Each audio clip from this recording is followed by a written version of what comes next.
Hello, hello, good evening, good afternoon, or good morning, depending on where you are watching.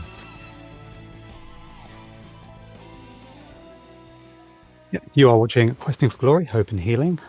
Looking at the donation tracker, I see you've all been busy enjoying the run. As I'm sure you're aware, we are here raising money for NAMI, the charity who... NAMI, the National Alliance on Mental Illness. I'm currently $11,788 towards them. That is fantastic.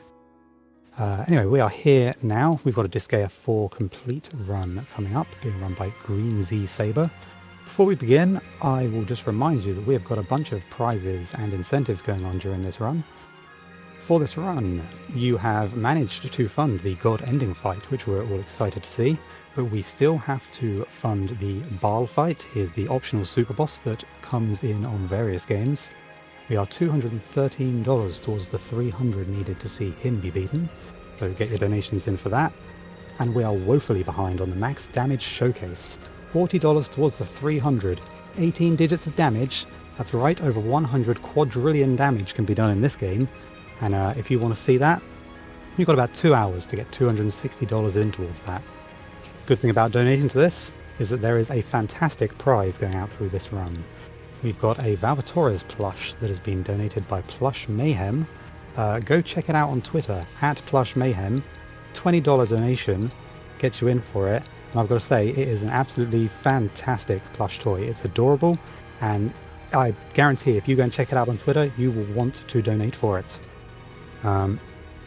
There is also there's a Super Neptunia RPG Steam key up for grabs as well. $5 minimum donation will get you in for that. That has been donated by the Neptunia community, so thank you very much. And I guess the last thing I want to say is there is an epilogue after this game. We get one character that we get a little cutscene with Valvatores.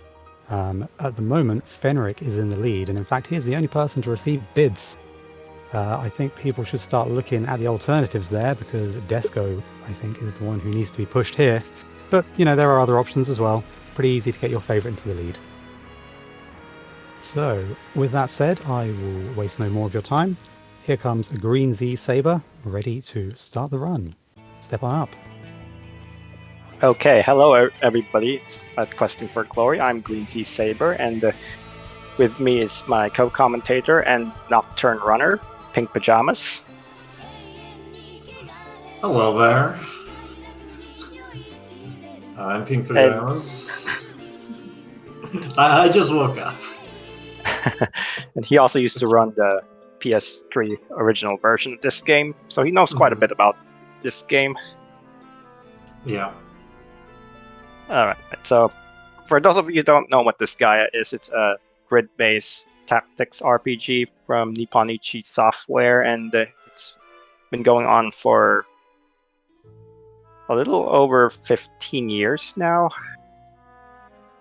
And the original version of this game came out in 2011 on the PS3 and has since received several enhanced versions. And they finally released a complete version of this game for PS4 and Switch last year, and a PC version of this game also came out a few months ago. So now it's available for most people to play at the modern consoles and PC, and it's also the fastest version of this game, obviously, because they've added so much stuff that makes this play a lot faster than the original. Alright, so I will note that as Wildfire Skunk, our host, says, we do have some incentives that I do want to show at the end of this run. So you have a little over 2 hours to try to meet those incentives. They're pretty cool, special things you could do in this game. So I hope you all will donate to get those met. And without further ado, I'll start in a bit. First thing we want to do here is we want to have our settings.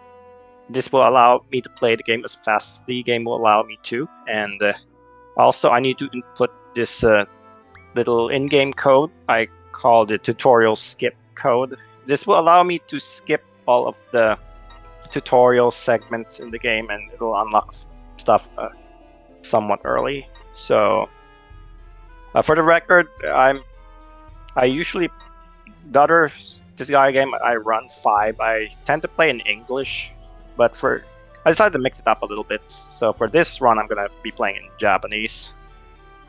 So I'm just gonna put the code right now. I'm playing on the Switch version, and the code is XYBA. You should hear a little sound bite that plays, which means I did correctly, and I'm going to start this run in a bit, and gonna talk through it, hopefully, because there's gonna be a lot that's gonna go on in the beginning. So, want to give a countdown? All right. I guess I'll go ahead and give it then. Sure. 3, 2, 1, go. All right. So to start off with, you'll see we have a lot of stuff unlocked. So I'm going to go to this NPC, which will allow me to increase the experience I get for killing enemies right away. And then we're going to go to this NPC called the Campaign Manager, which will allow us to organize our units and unlock some stuff. So I'm going to go and pass this bill, which is what you do to unlock things in this game. This bill will unlock a heart cannon, which is an evil symbol, and I'm going to arrange some evil symbols right now. Evil symbols are objects that you can place on the campaign map, which is a big grid, and they have this little area that you can place your units on, and placing your units on the area will give them various benefits. So I put the Valvatores and my mage units onto the Aura Pyramid and Training Ground, which will share the amount of experience and mana that you get from killing enemies. Experience is pretty straightforward. Mana is a resource that you get for killing enemies that is used to pass bills. Then I made 3 warriors and 2 other mages for utility purposes. Now we're going to go to our first map. So this is a tutorial, closest thing to a tutorial in this version of the game. So the way this works is that you have your base panel, you bring out your characters, you can only bring out 10 at a time, and then you can have your characters move and attack, and you can end your turn. And you want to explain how the combat system works, BBJ? Right, so there's this execute system, so you can queue up your attacks and do a combo, but you can do so without actually ending your turn. So there's a separate execute and separate end turn command. So that lets you do some pretty neat things. Like what we're going to do here is, because we got the heart cannon evil symbol, that means that we can have Valvatores get some extra attacks. He gets some extra attacks whenever someone else is attacking something, and Valvatores can get the extra attack off. But that doesn't even require his own action. So what we saw there is Valvatores ended up killing one of the enemies without taking his own action, because he essentially borrowed an action of someone else's doing a follow-up normal attack.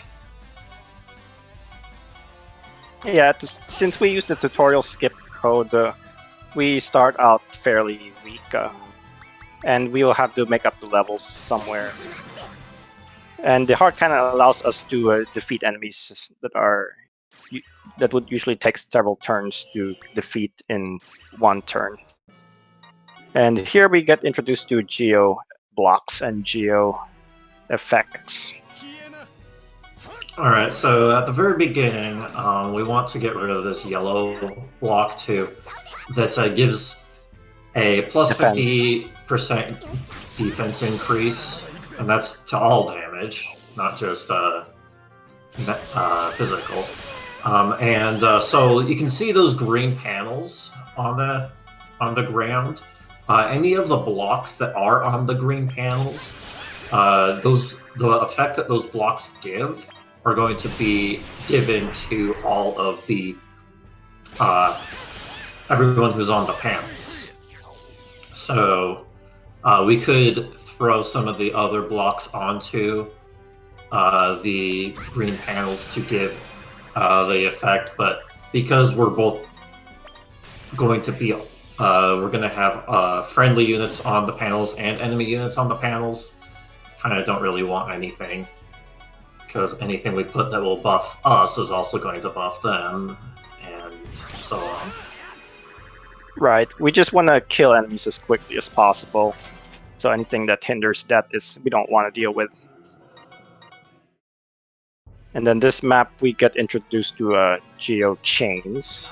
Right, so whenever you destroy a block that's on the panel, then those the panels will turn into the color of the geo block, and any other geo blocks that are on that get changed as any other blocks that are on the panel that gets changed as a result also die, and then it causes a chain. And then there's this null block at the very end, which causes a geoblast. Well, a geoblast happens whenever all of the panels are in the map are removed. So that's just the fastest way to beat it. Plus, some of the remaining enemies die really quickly, so it's worth doing. Yep, and here I'm gonna go buy some stuff. Yeah, so the shops are actually kind of random in this game, so that's why he's not being like super quick about his menuing. And the quality of equipment that you can buy in the shop is based off of I think it's product rank. Yeah, the shop rank and customer rank. Yeah, there's the shop rank and the customer rank, and by buying enough things, we can increase the shop rank, and that's what that yellow bar is. So that's what we're trying to do here. We're trying to buy just enough things so that we can get the customer rank up. And then later on, we'll pass a bill to increase the product rank so that we can buy better stuff. You don't actually need to progress through the game in order to buy better stuff from the shop. You just need to buy stuff and then pass bills to make that happen. And then here we're on the boss of the first chapter, and so the AI in a lot of the NIS games will target whoever they can immediately kill. So Valvatore is our main damage, and if they all ganged up on him, we would be in trouble. But the thing is because we bring out other characters that since we bring out other characters that can or that are just going to die immediately, they're going to target them. So they're just kind of distractions in a way that makes it really helpful. Yeah, The AI in the game just do the thing of going for the weakest, like the weakest character if they can kill them in one, so it avoids your stronger ones. Mm-hmm. Yeah, and this is the Netherworld President's son, Weasel. So the story of this game is where Valvatore is a Prinny instructor, and his weakness, his main quirk is he is beholden to keep his promises. And what that translates to is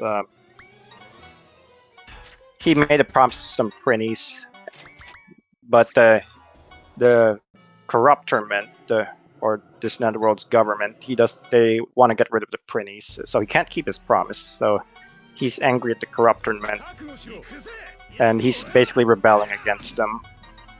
So they send all these units after us now. Alright, so on this map, this is where we start seeing lifting and throwing. You have to do lifting and throwing here in order to progress. Normally you can only do lifting and throwing in the 4 cardinal directions, but if you time it correctly, you can do a diagonal throw. Like between, if you select throw between changing your directions.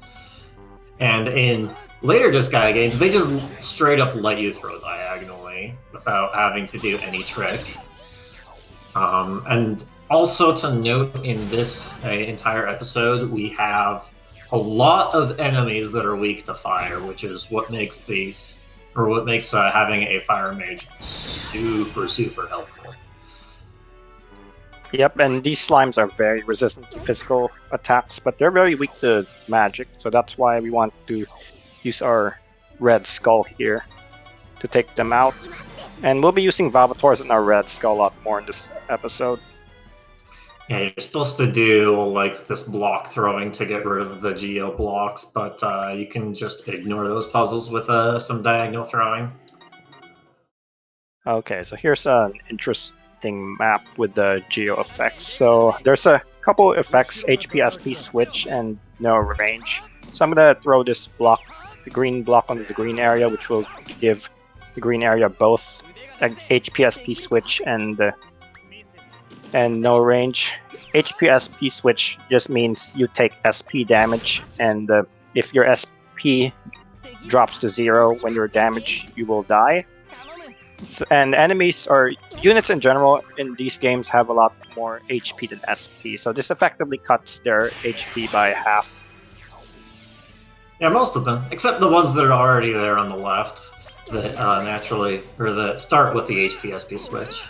Yep, and I can do this trick where I can lift this block, which doesn't actually take up my action, and I can temporarily remove it from the green area and then put it back. So Valvators can use his range skills to take out multiple units in the meantime, while that block is temporarily out of the green area. So I'm gonna do it right here and do that. Yeah, lifting actually does not consume your action for the turn.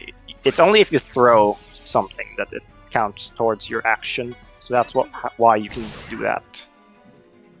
Yeah, and you can cancel some of like non-execute actions, like moving, and you can still get some value out of stuff that isn't a full action, like we saw earlier with the heart cannon, where using the action of other characters, we were getting some follow-up damage with Valvators despite him not actually taking an action. And then we cancel his movement and have him go do something else. There are a bunch of other tricks that you can do like that. Yep, and here I'm gonna upgrade my Red Skull's fire spell to +2, which is important because upgrading your skills not only increases their power for the spells, it also increases their range, or their effective AoE. So we now get a 3x1 AoE with the fire spell. And I'm gonna pass the bill to upgrade the shop and buy better items for better weapons for Valvators and my Red Skull. Yeah, so when you upgrade magic in this game, you're also increasing the number of AoE panels that you can use. So in this particular instance, the 3-panel AoE is going to be in a line, and there are a whole bunch of enemies in this next map, and they come in a line, so that makes it really easy. And on top of Valvator's first natural skill that he has, which is kind of also in a line, it makes this map go quite a bit faster. Yeah, although we do have to deal with the accuracy issues that comes with using a skill like this. This is what happens when we we just rush through the maps without repeating any. You're kind of under-leveled, or stat-wise.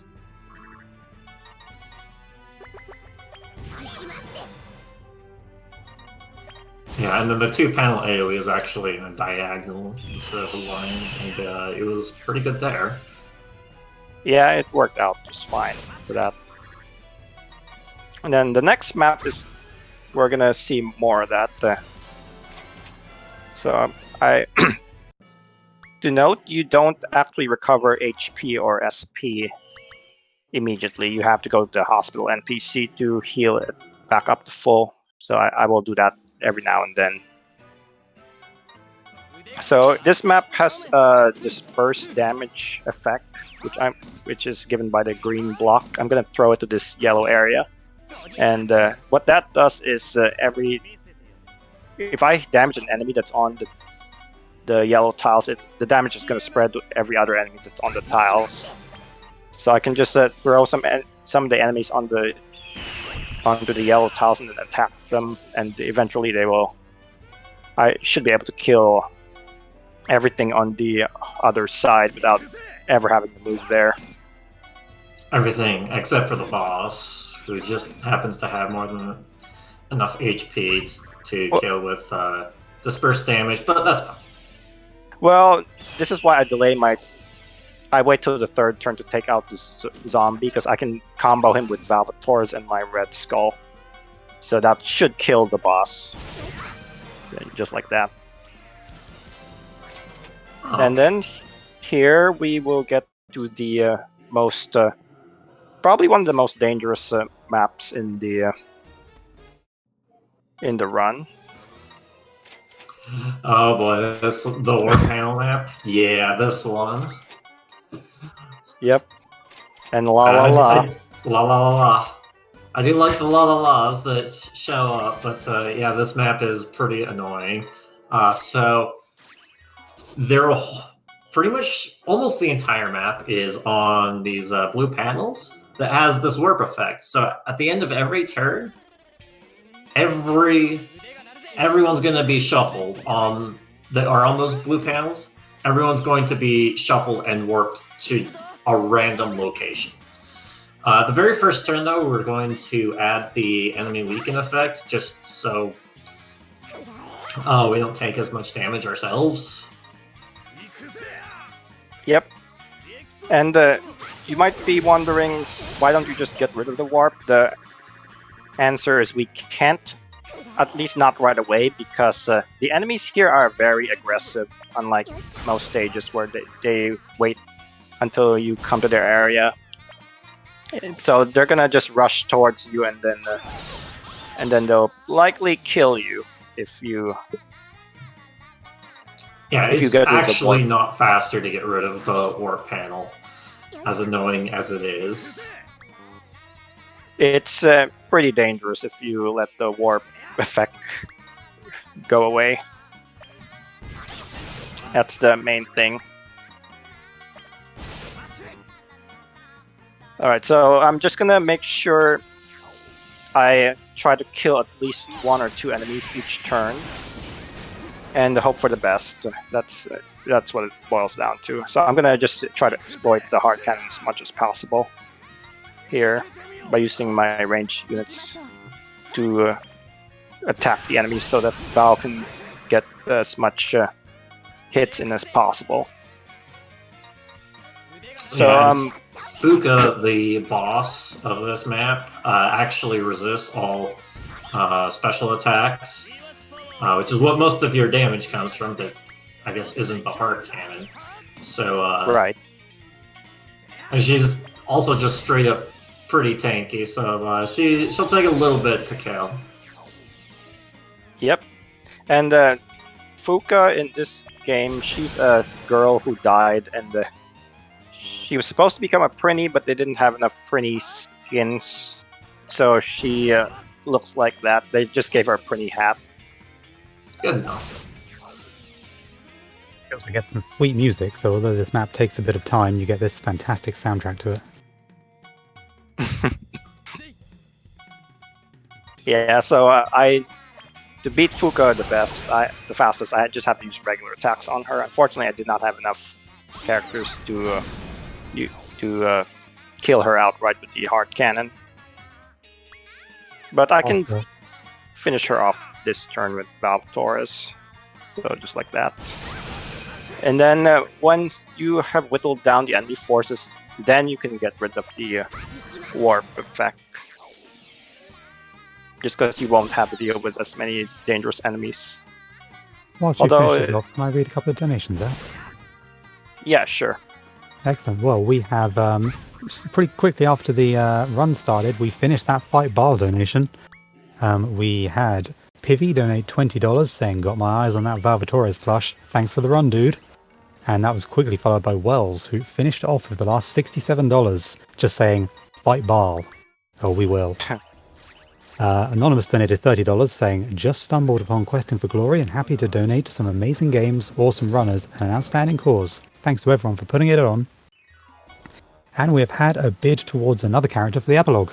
Anonymous put $20 towards Desco, saying, that plush is amazing. By the way, Desco's the best final boss. Nice. So what we did there is we went to the cheat shop to actually make the enemies stronger on this map. And we're going to cause, not quite a geoblast, but something close to it.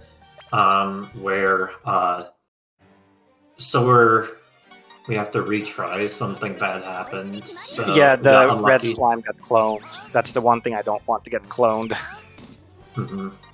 Because the red slime has the most HP. Yeah, we're going to be getting some extra levels on this map. So the red skull is going to be getting a whole lot of levels, and some of the we set up our evil symbols so that the other mages or skulls are going to get some extra EXP, and in total that's going to make the combined total level of our 3 mages past level 50, and that's going to unlock the Star Skull, which is very important for the round. And since these slimes they're really strong compared to us, we're like, we went into this about level 15 and they're level 40. Yep. So because they're extremely weak to fire and they're heavily weakened as a result of the geo effect, we can still one-shot them, and we're getting a lot of EXP. Yeah, so we're basically just doing some pseudo-grinding here. Every moment that you can find to grind a little bit in these games, it's always recommended, because that's how we go fast in these games. It's just that because you always want to one-shot enemies, because otherwise it's going to take forever to kill things that you can't one-shot, and especially since throughout the game we'll face a lot more enemies than what we're facing now. And even though these games are considered to be really grindy, it's also really quick to get some of these like extra levels and such. So quite funny in that battle. I've noticed that you were saying about some actions being interesting. You can pick up enemies and throw them as well as the characters, and if you hold an enemy over your head, it doesn't do its attack during the turn, but it does kill your character if they're quite weak. And I just saw you were doing that on the map, which is quite cool. Yeah, it's a standard strategy. You can also lift your own characters so they don't get targeted. And even if the lifting character gets killed, they won't target whoever is lifted. Okay, this is a pretty big setup episode, so what I'm going to do is I'm going to pass the... and Fuka joins us, since we subdued her, more or less. So I'm going to pass this build to unlock the evil symbol Rosen Queen. What it does is it's a specialty shop you can place on the campaign grid, which will unlock some equipment that you can buy. And I'm going to need her to pass more expensive stuff, since I rank up my shop. And then after that, I'm going to reincarnate my red skull and my green skull, which is what I've been working towards this whole time. So now we're finally going to get our star skulls. So in this series, we have 4 elements: fire, wind, water, and star. Star is kind of like your non-elemental spell in this game, so that's why we want access to that. Because the enemy's resistances do vary. Okay, I need to change my enemy strength to 16, which will be important for later. And the cheat shop, you can adjust the amount of experience, money, and mana that you get for killing enemies. So I just adjusted it so that I will get more experience and mana, which I'll be needing pretty soon. Here I'm gonna upgrade my shop to 3. So my customer rank is now 3, but I have to pass a bill to upgrade my product rank, which is actually what will unlock the more expensive stuff. And I have to buy the best axe that's possible with this shop rank, which is the Temptress. So there's the Temptress, so pretty good. And here, this is what the Rose and Queen unlocks. So now we can buy 2 slippers. Oh, I don't have enough money for that. That's unfortunate. I think that's because the green slime got cloned. So I didn't get enough money to buy what I needed to buy. So I'm gonna have to make some adjustments here. Normally I would buy 26 slippers here, but since I don't have enough money right now, I'll have to save that for later. Yeah, normally I would have 1 extra slime to work with for the throwing, but it didn't really work out that well because in the previous stage the big slime got cloned, so I had 1 less enemy to kill. So now I'm going to go to the item world, which is one of the most random parts of this whole run. Okay, already got a bad RNG right off the bat, so I'll just reload my save here. Yeah, so our objective is to level up this item to 10, which we'll do by going to the item world. And there are going to be these... to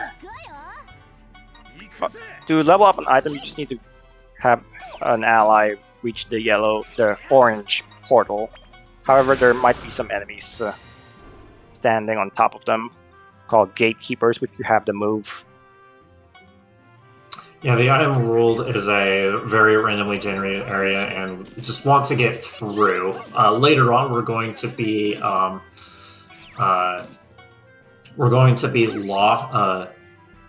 locked out of being able to progress unless we have a weapon that's at least level 10.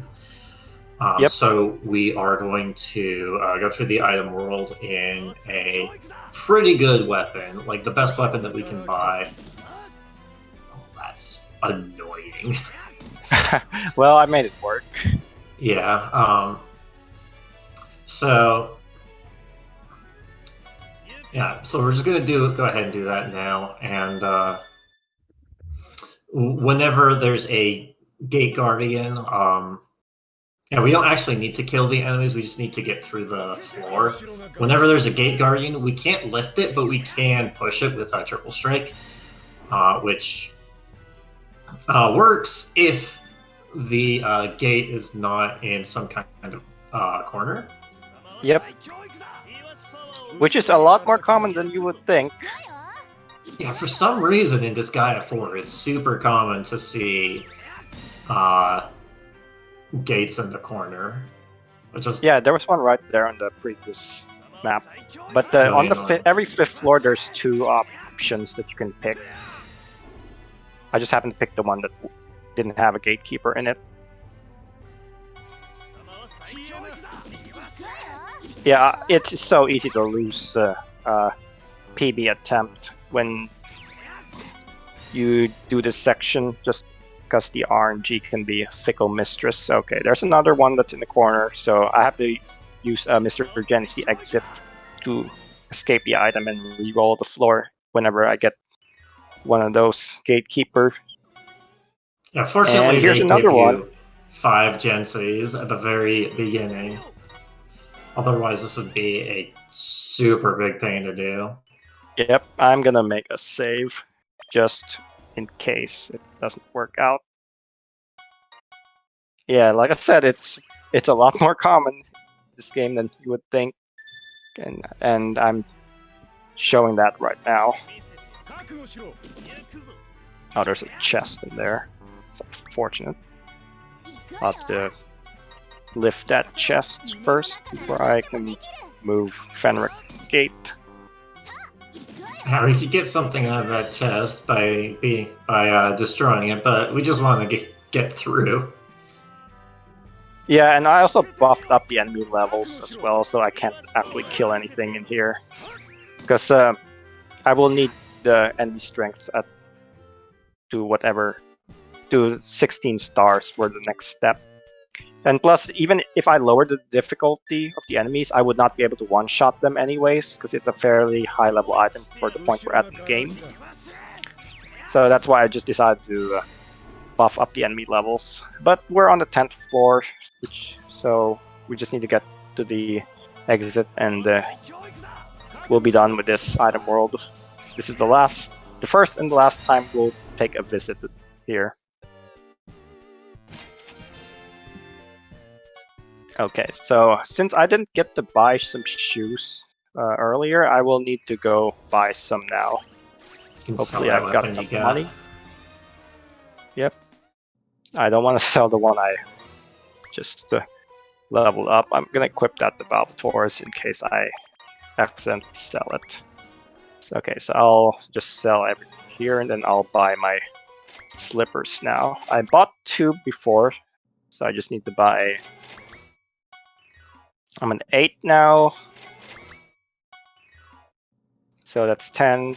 I just need to buy... This is the Rosen Queen shop, where depending on where Rosen Queen is placed, you get different things in the shop. And the slippers, or all the shoes will increase your move and also increase your jump. So the increase of move, you can only buy stuff that gives you +1 move. But later on, we can buy better shoes to increase our jump even further, which we will be doing. But for now, we're just going to buy the slippers. What you can get out of the shop also requires you that the corresponding map that you place Rosen Queen on is completed. So we have to go later to change the location of Rosen Queen in order to buy the better shoes for extra jump to make some of the maps go faster. Alright, I'll let you pick the character I get next. Do you want Mao or Pram?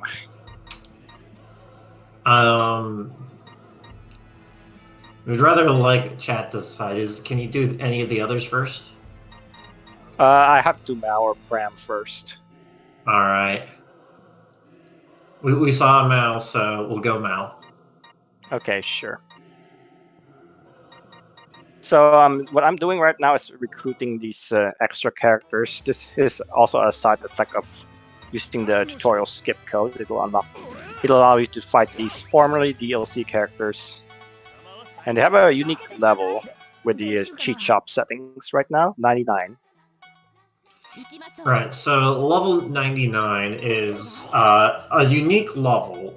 So the experience formula in this game actually changes going from level 99 to 100. So the amount of EXP required to get from 99 to 100 is significantly more than like 100 to 101 and so on. And the amount of EXP that you get off of an enemy is how much EXP that's required to get to the next level of that character. So by killing level 99 enemies, you get significantly more EXP. Okay, that's pretty bad. Well, Mao is the harder one of the two. I have 2 character choices that I do right now for this. It's either Mao or Pram. Mao is probably the harder one to do, but later on he we does saw more votes for Pram. Okay, yeah, Mao's harder character to recruit, but he does become more effective the later the game goes on. Yeah, I've been so, testing 2 different characters with this route. And so I'm not when you beat really a sure level which one. 99 character, you get roughly a level 2, you get about level 240-ish amount experience. 323. I Oh, believe. 323, yeah. You level. It's as if you had beaten a level 323 enemy. So we're going to get lots of EXP. Okay, and that's why we needed to get the plus 16, so that specifically when we get to chapter 3, this happens. Yeah, so this is it actually worked this time because I had a range weapon, my warrior. Alright, so you should see our levels become astronomically high this time around after this stage. So Valvator's was like level 20-ish. Now he's level 55. So by exploiting this, we're gonna do this a couple more times to get more levels. I also passed this economic stimulus act bill, which triples the amount of experience a character gets for killing the first enemy on the map.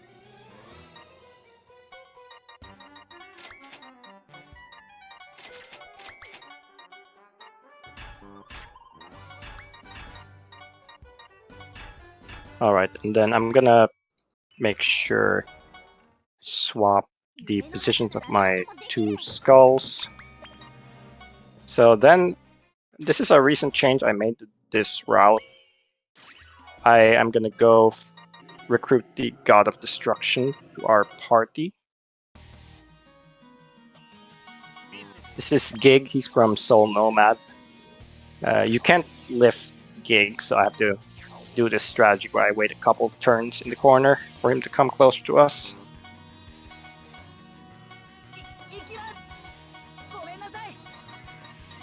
Yeah, we're just going to be doing more or less the same, the same thing. Yeah, so if you want to do a donation, you can. We'll sit in here. One from Simply Fat, just $5. No donation comment, but thank you very much. And then Flubberwunked, who I noticed in the chat was the first person to say Mao, put in $25. They said, Disgaea will always be my favorite RPG series, and it's great to see the game push to its limits when it comes to speed. Good luck on the run, GreenZSaber, and I'm glad the money's going to a good cause. Let's go for max damage, dude. Thank you. Okay, so now we beat Gig, and I'm gonna go and reincarnate Mao after this. So Reincarnation will reset the character to level 1, but it'll increase the base stats that the character has, which will in turn increase the amount of stats they get upon leveling up. So that's why I want to do that. Yeah, base stats being the amount of stats that they get leveled up, not what the stats that they start with.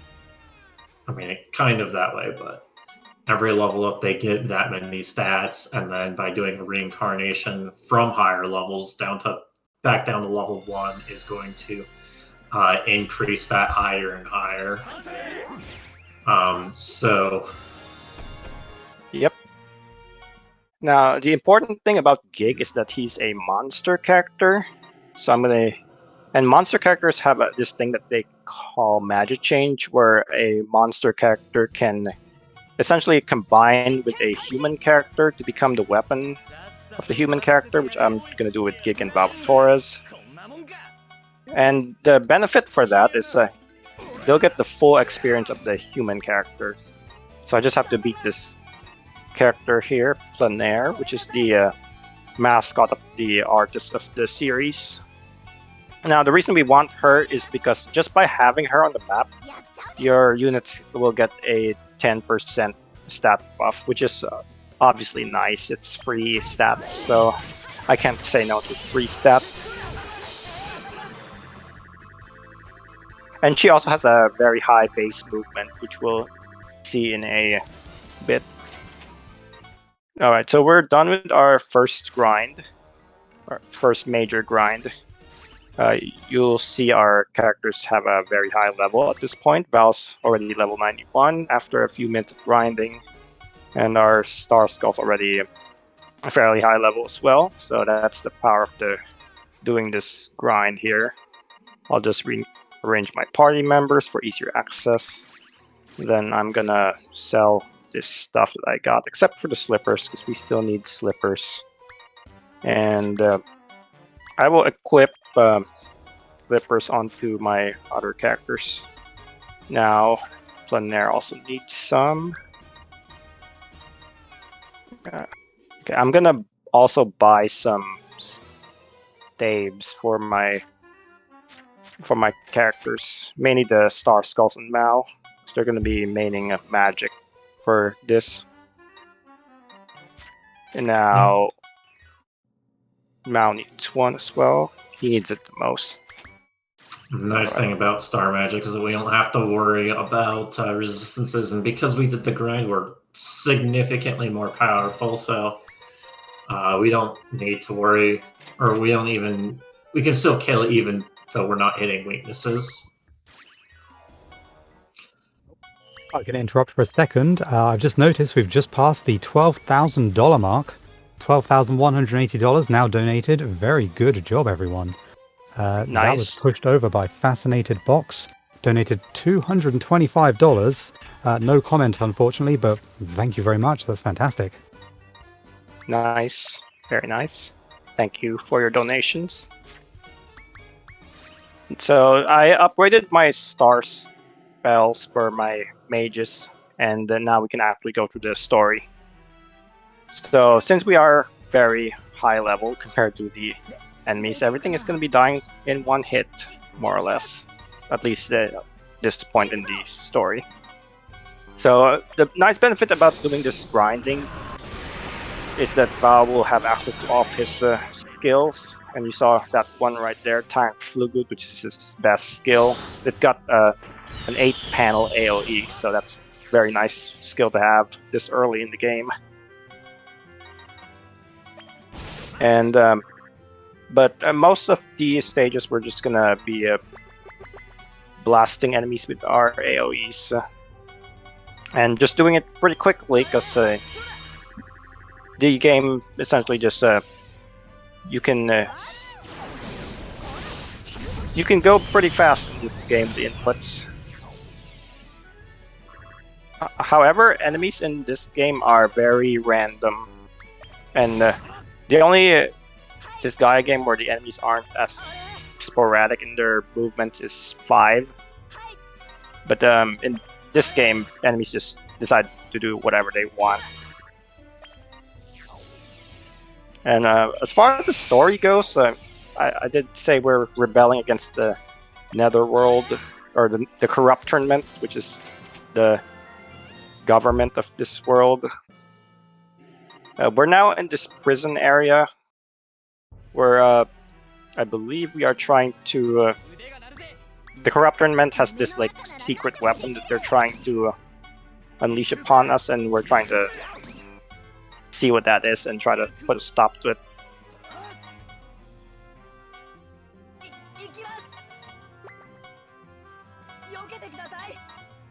So let's see, this is where I'll use Gig. Gig is a monster, like I said. I'm not going to be using him that often here, even though he's got very powerful skills, because I will be reincarnating him eventually. And right now, our mages, which is the 2 Star Skulls and Mal, they need a lot of mana at this point, because upgrading skills is very... it's very crucial in this game, because that's how you reach absurd damage levels in this game. Because when you upgrade the skills, their skill multiplier increases dramatically. And we get to the point where if you upgraded them enough, like you can damage levels that are enemies that are much higher level than you are. So we will be upgrading our skills throughout the run, but we don't want to upgrade them too much because upgrading them also increases their SP costs, and it rises exponentially. So if you upgrade a skill too much, you may not even be able to use it, even if you have full SP. You're usually able to use your skills like at least once or twice, even if you upgrade it to the max, but sometimes that's still not what you want to do, because we are going to take many turns to get through all of these maps. Right. And that's why we're not going to be using the stronger versions of the Star Spell, at least I think. Yeah, I don't use those. Yeah, because it takes a bunch of mana to boost them, and we want to boost Star as much as possible just to increase the number of panels it has. So even though we will end up unlocking like Mega Star and maybe Giga Star, we prefer not to use it for that reason. Yeah, because all our mana is going to be spent towards the upgrading regular Star, because it already takes a lot of mana to upgrade Star as it is. But we do need to upgrade it because we need the AoEs it provides, which will make some of the later stages a lot quicker. Alright, so for most of this run, we want to try to minimize the enemy turns, the amount of turns we take to kill things. So there's a reason why I don't use my full party lineup of Val, Torres, my 2-star skulls, Mao, and Gig, because 4 characters is usually enough to handle most of the maps, and we did grind a bit, so they shouldn't have any trouble taking the enemies out.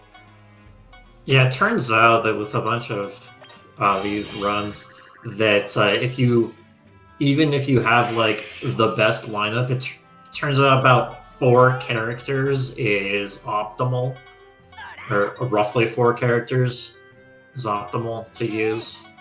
Because if you have more characters out, then that means you're moving all of them one at a time.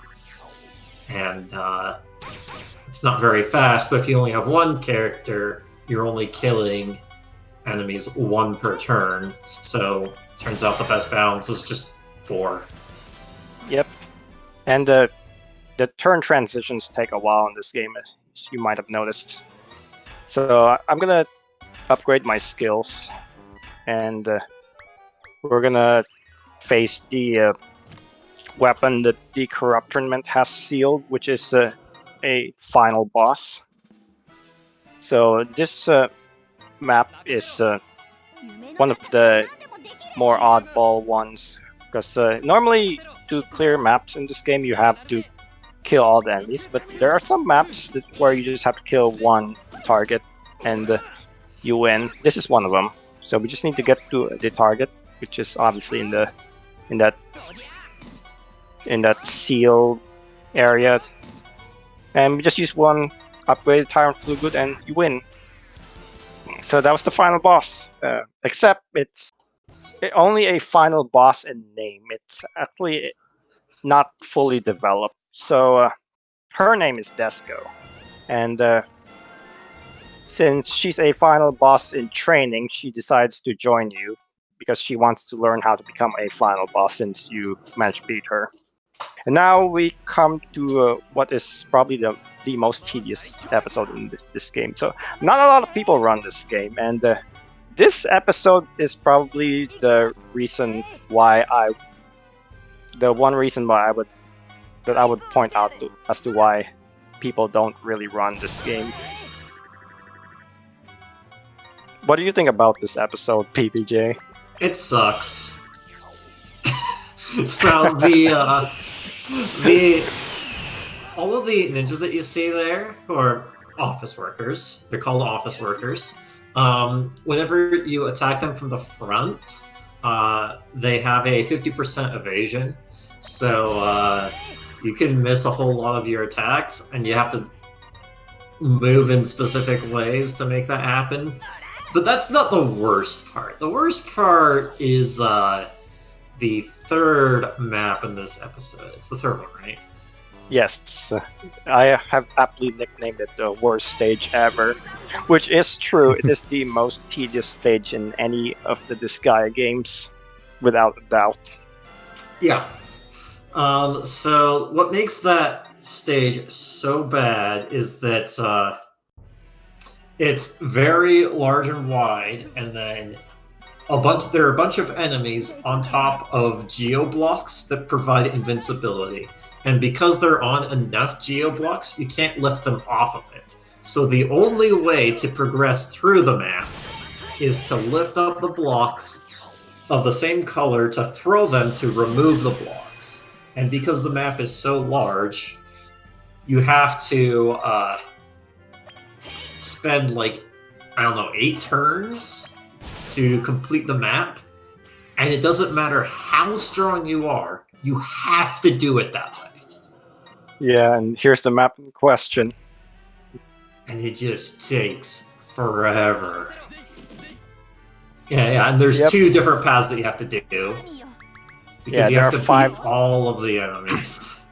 Yep, 5 towers you have to take out. So, one thing to note, what I just did there is, if you toss a geoblock onto a geoblock of the same, next to a geoblock of the same color, it'll destroy those geoblocks of the same color. So that's how we can get rid of the invincible blocks. However, since the you'll notice the ninja or office workers are still on a geoblock, that's still invincible. So you do have to lift them off and throw them off the block if you want to actually damage them. Yeah, and you have to do it that way. There's no other way to complete the map otherwise. Even if you're max level, max stats, doesn't matter. Oh, right. I wasn't supposed to throw that one. But it's fine. Yeah, we're gonna be here a while. So I think this takes about 3-4 minutes. So if you have any donations, go for it. Well, we've got one donation to read. A lot of you definitely saw the plush that I posted in the chat earlier that Plush Mayhem has supplied as a donation prize.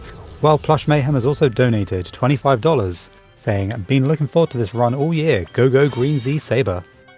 And the money was put towards the max damage incentive, which still needs meeting.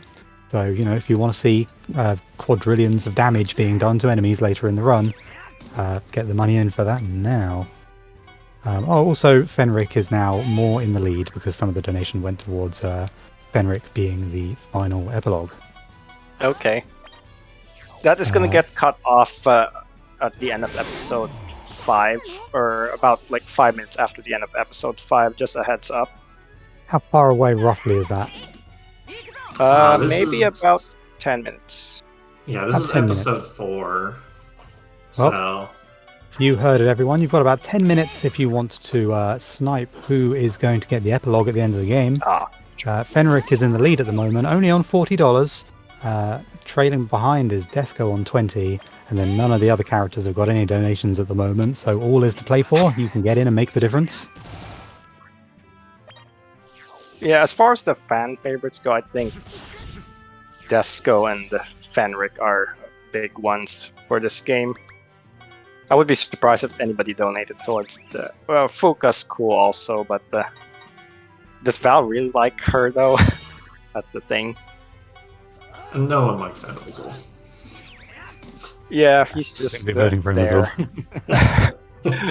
Speaking of Emizel, this episode is about Emizel. So the story for this one is we're actually like invading a news, like the Information Bureau, which is the organization for the corrupt government that spreads the news, and they've actually published some false news that Emizel has died. So Emizel's trying to clear his name, that he's actually alive, and he's not doing a very good job at it because nobody believes him because they've been they basically take the information bureau's word to heart. So they're trying to correct the false news. Now, on this map, what you're supposed to do is you're supposed to use the geoblock puzzle to get to those yellow and red blocks, and then throw those blocks back. And I don't think we ever mentioned that you can't throw geoblocks that are, or you can't lift geoblocks that are connected to another one of the same color. So these solo blocks are the only ones that you can lift. But you can still damage the blocks. So we're just going to basically destroy the walls on the left to get through. Yeah, because they're not invincible, so you can do that. Mm-hmm. And then I just have to get Valvatores in that little alcove and hope that he'll hit every single enemy with Tyrant Flugud. Okay, he did. That's actually pretty rare, because I usually get one office worker surviving that. Yeah, it's coin flip whether or not that either of the ninjas live. And so we just want to do coin flips. Yep. There are a lot of coin flips stages in this run, unfortunately. That's just the nature of the beast. This run is a lot more RNG heavy compared to some of the other Disgaea games. So, as you can see, the office worker enemy is very, very prevalent in this episode, which is why it's without a doubt the worst episode in this run, probably in the entire series. Yeah. So, if you actually want to run this game, you do have to deal with this episode, which is why not a lot of people run it. Isn't that the reason why you didn't want to run this game anymore, PBJ?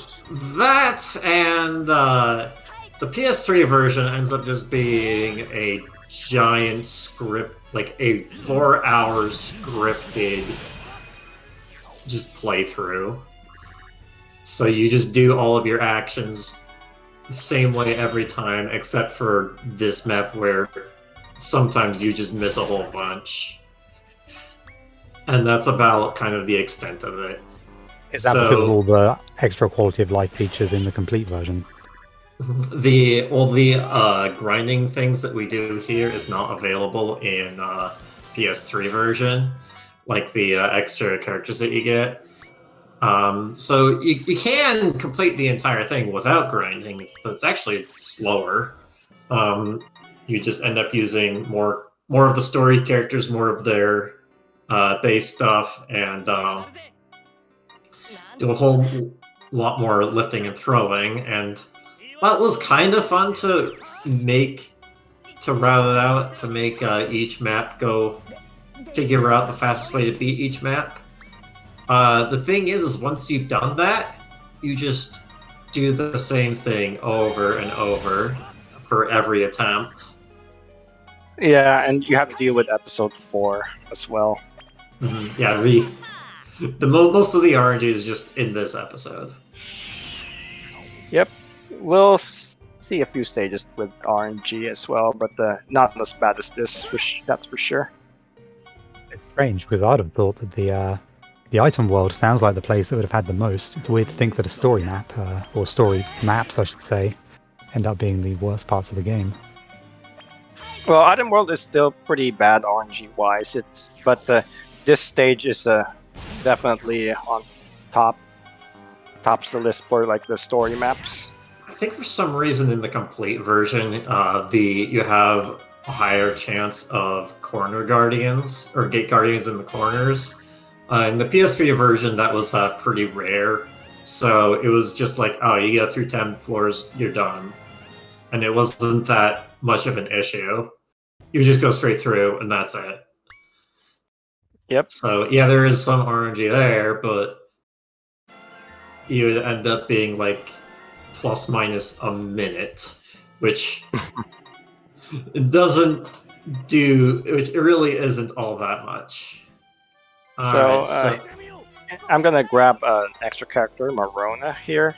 I didn't actually do her stage like when I was doing the grinding because I need to recruit her right at this point because the level these characters join at is scaled towards the story progress. So if I had recruited her earlier, she would have joined at level 18, but now she joins us level 37. So we need her because she has healing spells, and this is questing for glory, hope, and healing, and this is a very appropriate. We are gonna do some healing. Spoilers. Or we're gonna do some healing. We need healing. Well, need. It's actually faster to have healing on a certain map. I think it's 5-3. Yes. Okay, yeah, 5-3, where it's faster to use healing.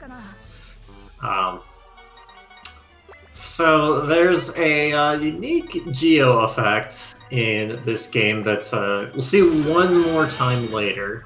That's called reverse damage, where things that will normally damage will actually heal, and things that will normally heal will actually damage.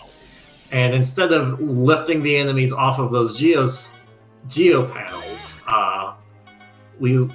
it's faster to just heal them to damage them.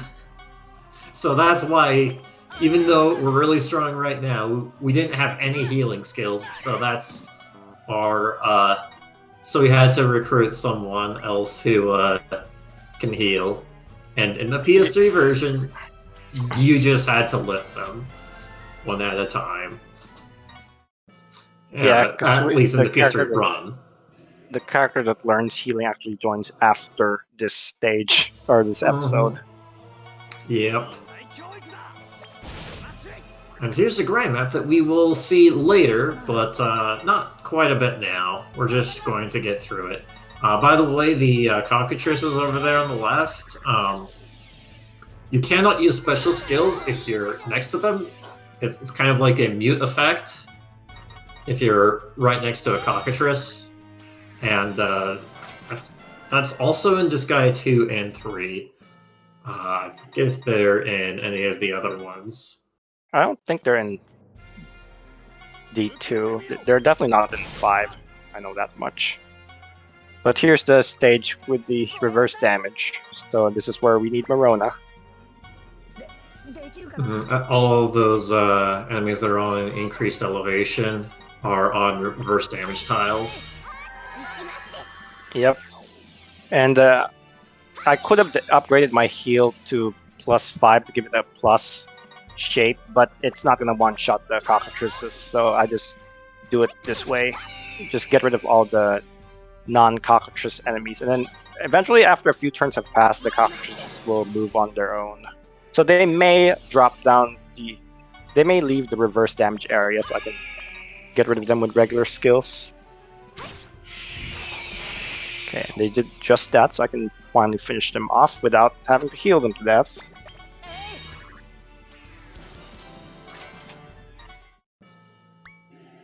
So we have met the. If you notice, there was a pink-haired unit on that last stage. Her name is Volcanus, and she's the Angel of Avarice. She's supposed to be an angel, but she likes money, and she's come to collect debt of from Hades, I believe.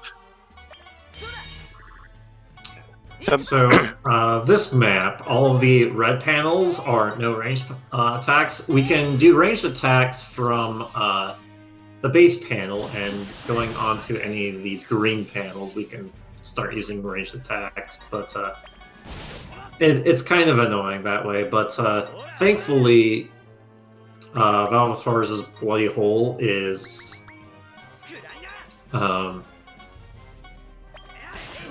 enough. I see what you're trying to do. Yeah, there you go. Usually Bloody Hole will one-shot, but I guess you never boosted the skill. I usually one-shot them even without boosting the skill, though. So that was just bad damage roll there. So yeah, I gotta deal with this now. I'll make it work. Okay, I'm getting some horrible damage rolls in this stage. Yeah, there. You notice there's like a window on the upper left corner whenever I select a skill. That's like a damage preview. So if the bar on the enemy's name is all red, that means it has a pretty good chance to one-shot them. But sometimes it may not work. Yeah, if it's yellow and it's not all the way full, then it means that it's not going to necessarily kill them. But it still can if it's like almost all the way to full and you get a good damage roll. Yep, and this stage I'm gonna need to throw Planair over to this geo block and lift it, because that gets rid of a no entry effect, and then I'll have Fuko move over and lift this block up, which is getting rid of a mighty enemy effect. Mighty enemy works just like invincible, but it only works for enemies, not you. And then after that, I'll just use my skills to defeat all these enemies here. And the PS3 map was actually really annoying because pretty much every enemy was a damage roll. Yeah, because you don't come in here at that high of a level. Mm-hmm. And I actually have to use Emizel to try and deal with the extra damage rolls. By the way, these two enemies in the back, those dancing characters with skulls on their heads, they're shamans, and they decrease the stats of opposing characters by, I think, about 5% each. Yep. Yeah, it sounds about right. But because we're high enough level, it's not that big of a deal. Okay, so here's the fight against Volcanus. So we were she's finally had enough.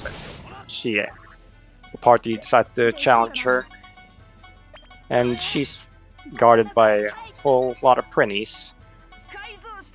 So every unit in this game has a special ability exclusive to them called an evility, and in this game, Prinnies, well, in every Disgaea game, Prinnies explode when you throw them, but in this game,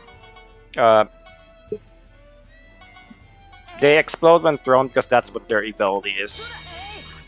So that's why they explode when thrown. There's actually a special Prinny you can get in this game that doesn't explode when thrown, because he has a different ability from the regular Prinnies. And depending on where the Prinnies move, we can use that effect. Right here we go.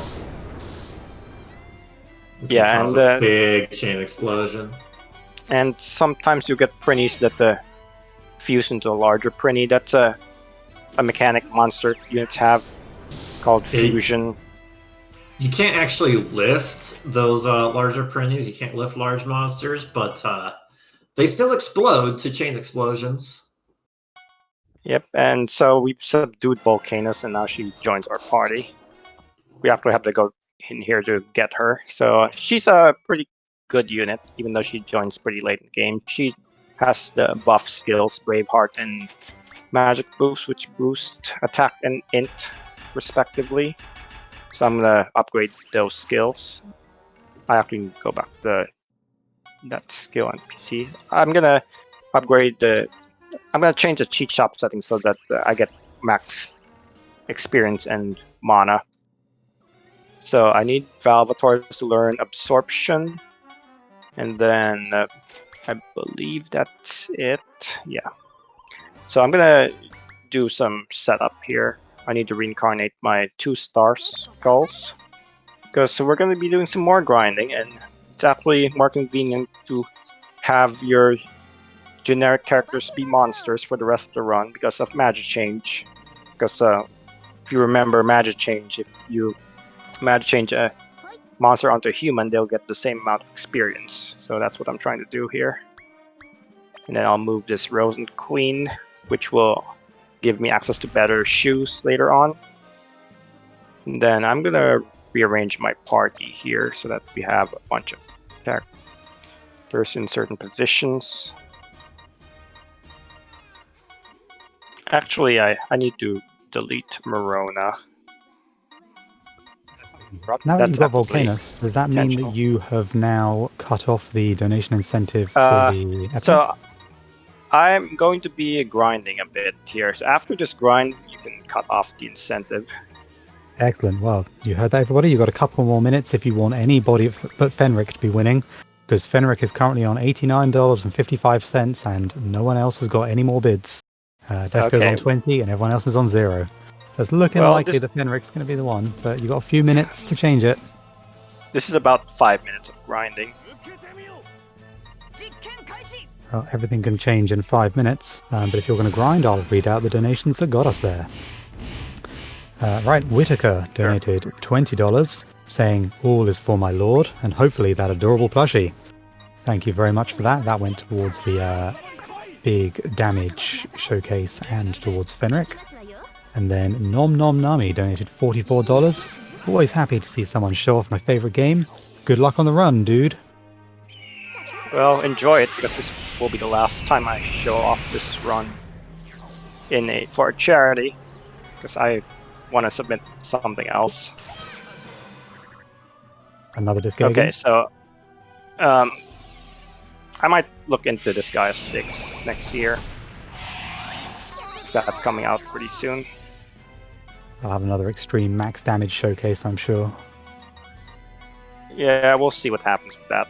So for this stage, I just magic change Desco with Valvatores, because Desco has this ability that oh, that's kind of bad. Is he depraved? Yep, he is depraved. That's unfortunate. Oh, that's unfortunate. If you're depraved, you don't get any experience. So I won't get any experience for killing those 4 cockatrices. That was pretty unfortunate. I think you're still going to be fine. We'll probably still be fine. But, I'll probably still be fine, but he'll be behind a bit. But yeah, I magic changed Desco there because she's got an ability to power up Valvators for every ally adjacent to him. And I basically just use her as like a way to get Val's stats high enough. Alright, so did that, and I'm gonna do this stage a total of 4 times, because grinding is at this point we're gonna face a lot stronger enemies, so we need to grind to power up our characters. Alright, so if you're tired of seeing these pathetic low numbers in the hundreds and the thousands, keep donating towards that max damage showcase. We're about $200 off at the moment, and it will go from these 250, 500 damage attacks up to a few hundred billion, million, trillion. Yep. Okay, so I magic changed Gig there, and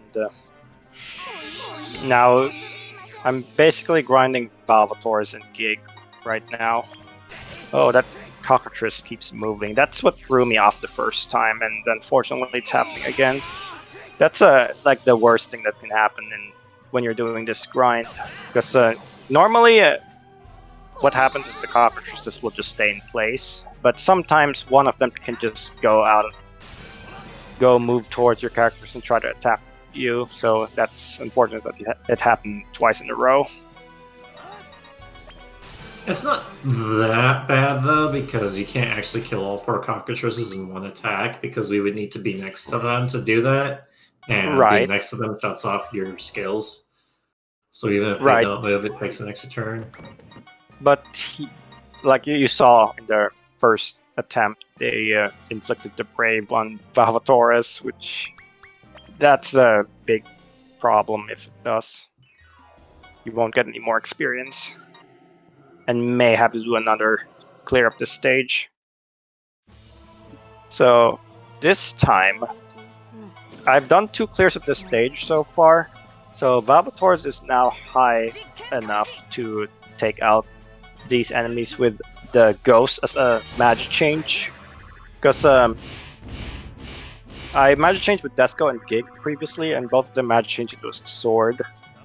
But if you magic change a Ghost into Valvator's, they become a staff, and staff's main stat is int. And Tyrant Flugud is a unique skill, meaning unique skills will run off of the stat of your main weapon, so Tyrant Flugud will now be int based for the purposes of this stage.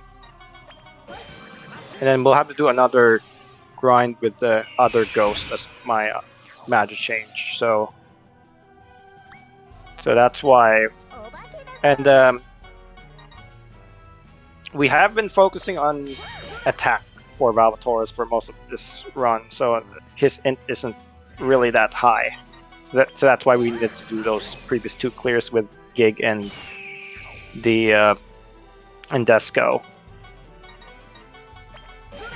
So we can actually grind Valvator's with an int-based magic change monster. And what I'm doing here is I'm promoting my characters, which will increase the tier that they're at. And generic classes have tiers, and if they level up high enough, you can promote them into a more powerful version, which unlocks more skills and more stats. Mostly stats is what we want here. I thought you wanted the final skill of one of the skills of the Ghosts has a really high damage attack. Yeah, that too.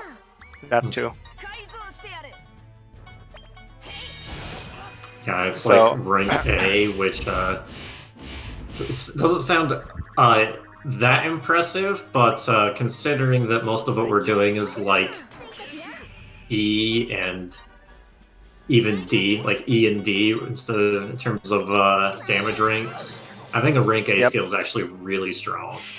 Yeah, it's actually a B power skill. Oh, B power, okay. Yeah, but that's still put it in perspective. A +1 B skill is about as strong. I think it's slightly stronger than a +6 E skill, which is what Star is. Oh god, this is bad.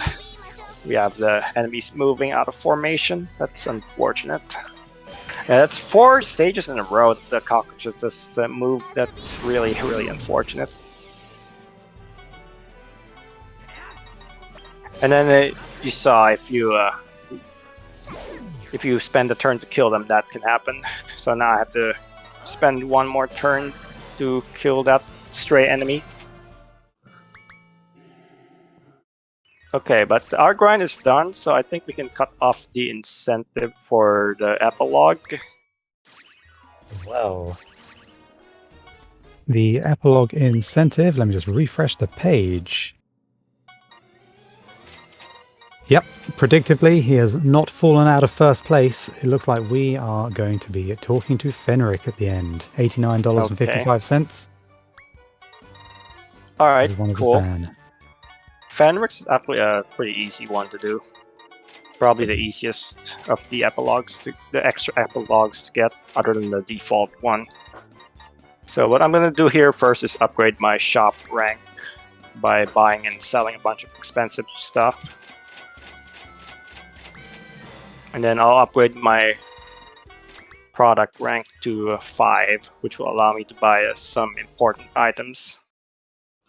Yeah, you can actually buy stuff that you've sold back at a higher price, specifically on that one shop that you sold it on. Half of it is to be able to still, like if you accidentally sold something that you didn't want to sell, you can buy it back, but you lose a bunch of money doing that. But at the same time, that's a really good way to increase your shop rank. So that's a trick that you can do that's done in some of these speed runs, is to intentionally sell something that's super expensive, buy it back. So you're buying, just so you can increase the shop rank. That's done in Disgaea 2 speedruns. Yep, and I'm buying some equipment for my characters now. The most important thing I'm looking for is Art 16 Insult, and I actually got 3 of those. That's really rare. So I need specifically Art 16 Insult because it gives 12 jump to these ghost units, and I need them to have 60 jump for one of the stages coming up. Okay, so I'm gonna pass this legendary tree bill, which is what we need to unlock the epilogues. So I'm gonna go and do that right now, and then I'll put the legendary tree in here.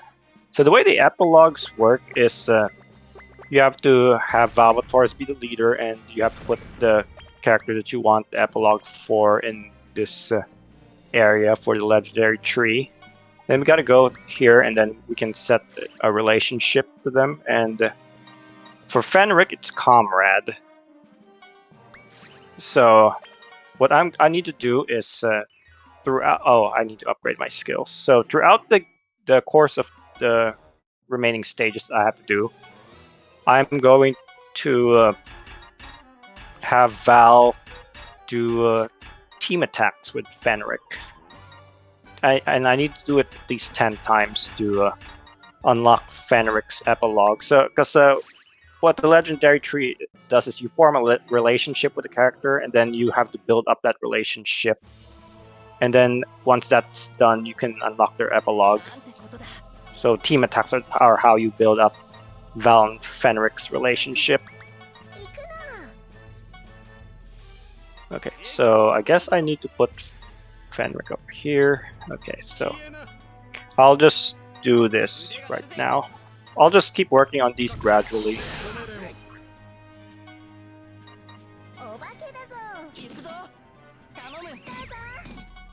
And then we...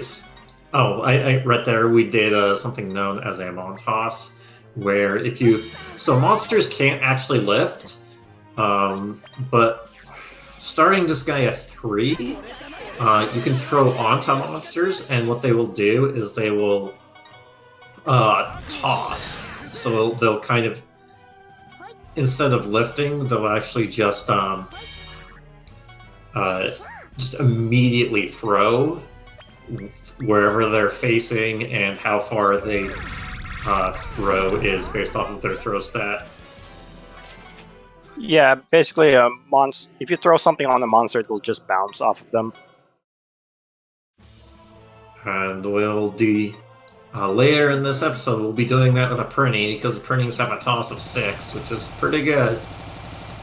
Yep, and here we're fighting Axel in this stage. So this stage is the story for this episode is kind of interesting. So here's this Axel-like enemy. Axel was the guy that we fought at the beginning of the game. However, you notice that guy's name is not Axel. His name is Anton, and his class is A virus infected. So the story here is for this episode is in order to stop the rebel army, which is who we're playing as, Valtor's company. The corrupt remnant has decided to unleash this pandemic onto the netherworld, which is the A virus. So the A virus has a fate worse than death. It turns anyone who's infected with it into Axel. Yep. Let that sink in.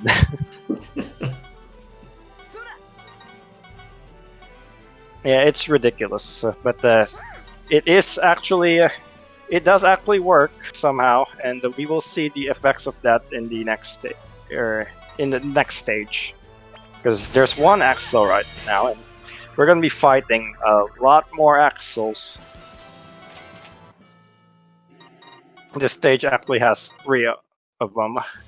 So all of the classes of these enemies are called A virus infected, as you can see. So meaning these non-Axel looking enemies are in a state where they're still kind of have their original sense of consciousness, but they are getting to the point where they will turn into Axel eventually. I think their symptoms are they first sound like Axel, and then after a while they'll change form into Axel. Yeah, So whenever right now you hear them say anything, they have the same voice as Axel. They say the same things. Yeah, it's ridiculous. So we're just fighting through these enemies to try to fight off the pandemic, more or less. And then here, at this point, we're fighting all Axels. And this stage has the clone effect.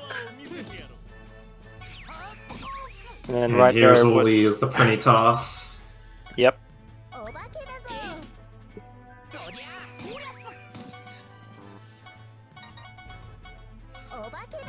We really want to finish this in one turn, otherwise there's going to be more and more Axels showing up. Well, we don't have enough characters to kill them in one turn, so we just do it in two. It's fine.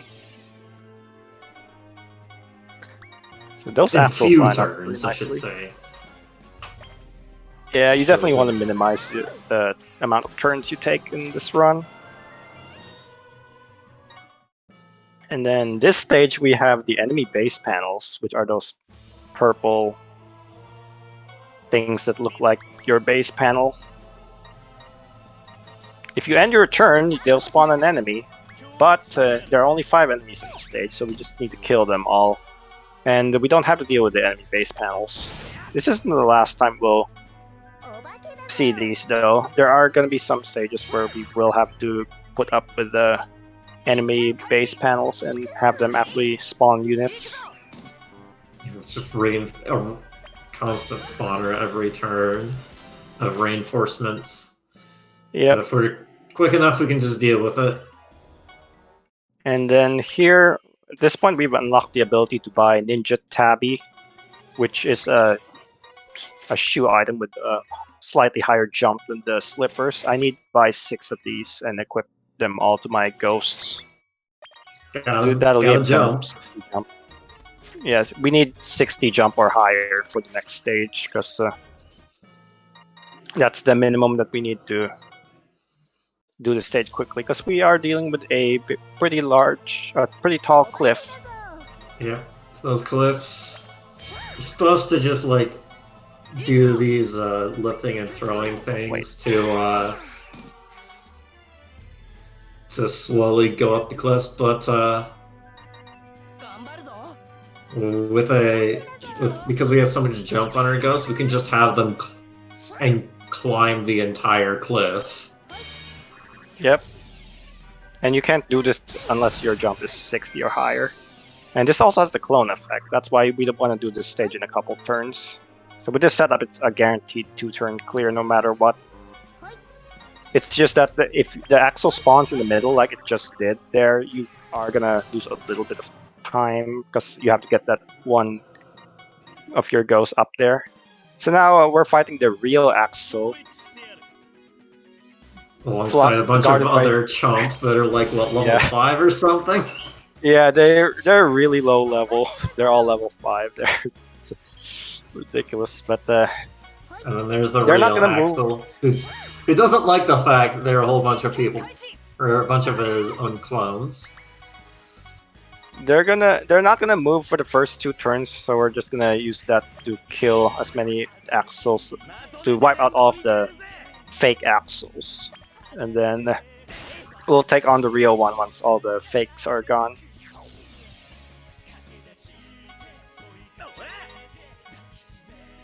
Actually, that doesn't work. I'll just use Star here. So we're getting a lot better AoEs by upgrading Start +6. I need to do that for Mao next episode because I forgot to do that. Yeah, Star +6 has the 7-panel AoE, and that's kind of in a checkerboard panel, so it's really good for defeating enemies who are kind of who are diagonally apart, and that is so good. So it saves so many turns to just have that checkerboard AoE. Yes. It's mostly important in episode 8, starting episode 8, but we have it by now anyway. Yep. The PS3 run, we just barely get star +6 by episode 8. Okay, so we've defeated Axel, and now we've found a cure for the pandemic by beating everything up. So now we're ready to go on to our original mission, which is to rebel against the corruption and take over as the new Netherworld president. Because if you just as a refresher, we don't really approve of what the corruption is doing to the Prinnies, so that's why we're rebelling. And they've also done some really nasty stuff so far, like spread this A virus to the Netherworld. I mean, is that the sign of a good government to you? So, yeah, this is their base, and the enemy levels are gonna get progressively higher and higher as we go on, because this is, like I said, the home of the Netherworld president, so he's got a lot of bodyguards. Yeah, casually this place, this episode, just the raw strength of the enemies gets way higher. There's a huge jump. But for a speedrun, that's not really that much of an issue. Even for the PS3 runs, it's not too bad. Like, by just playing well enough, you can deal with all of this. But yeah, for this run, we're just incredibly high level. You can see Palpatore is level 240 already. Yep, and we're just one-shotting most things. Although we're gonna face some boss-type characters in a bit that may not be one-shotted by most of our units. So we'll have to... We may take a couple attacks to kill them. And we also have to deal with the evasion panels as well, because there are some in this episode. But here's one of the examples where the checkerboard AoE helps a lot, because it just hits all of those Onmyo monks, which is the unit with the white hair. Yeah, so that's pretty much the gimmick of this episode, is just brute strength, and because we have higher brute strength, we're better. Or that's the overall gimmick. The gimmick of this map in particular, the blue panels, you can only have one character on them at a time. So that's kind of why we have to place them on the green panels. Yep. But they don't really move from here, so we can just snipe them with magic. And in this case, we can kill... In Baal's case, we can kill a couple of them at a time with his Tyrant Flugud skill.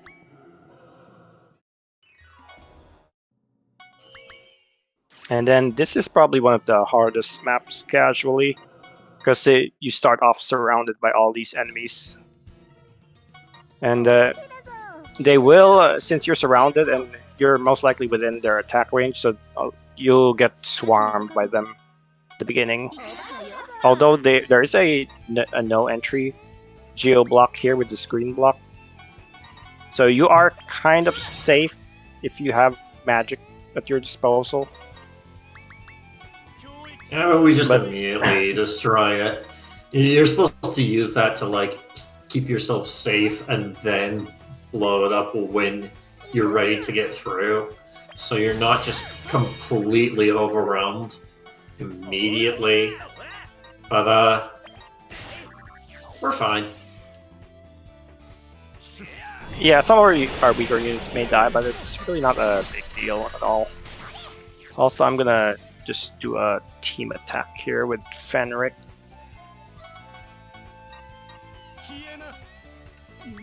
Whilst you're going over this map, I'm just going to remind people that there's probably about an hour, considering you've got the Baal boss and the god-ending fight to do, there's about an hour left on the high damage incentive. We're $210 away at the moment, and it's the last incentive needed for the Disgaea run, so if you've got donations to get the plush, then get them in now and put them towards that incentive. Yeah, sounds like a plan. So get those donations in. You do want to see more Disgaea 4, don't you? And you're not going to be seeing many runs this event that are going to be doing upwards of 100 quadrillion damage in battle. This is probably the only one, in fact, I think. I think so. Yeah, pretty sure. Pretty sure it's gonna be the only one. Might be the only one that even gets past 1 million. Yeah, but not for the run itself though, because the stats don't get that high. You can't Not even for the toughest ending, it doesn't get that high. No, but for Baal, we will get that high. I always enjoy looking at my character stats at that kind of end game level, and then you have to look and squint for a few seconds to work out exactly what the numbers mean. That 897 million. Oh yes, that's the number. Alright, so I do need to have Fenric and Val do team attacks every now and then, so I can work towards the epilogue. So this is a stage with one of the gimmick stages where we have to deal with a bunch of prinnies. So there's these barrels that they're next to, and they also behave like prinnies, where if you throw something next to them, they'll blow up as well. So first I'm gonna throw Planair over to one of these prinnies at the end and throw it over here, so I can blow up all these barrels at the end of the map. And then I'm gonna do the same thing with one of my other units here.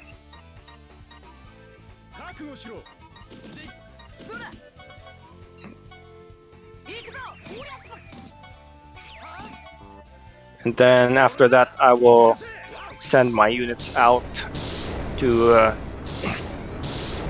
kill the rest of the enemies here. So these are the 7 Yakshas, which is when they have like a unique name, you know things are starting to get serious.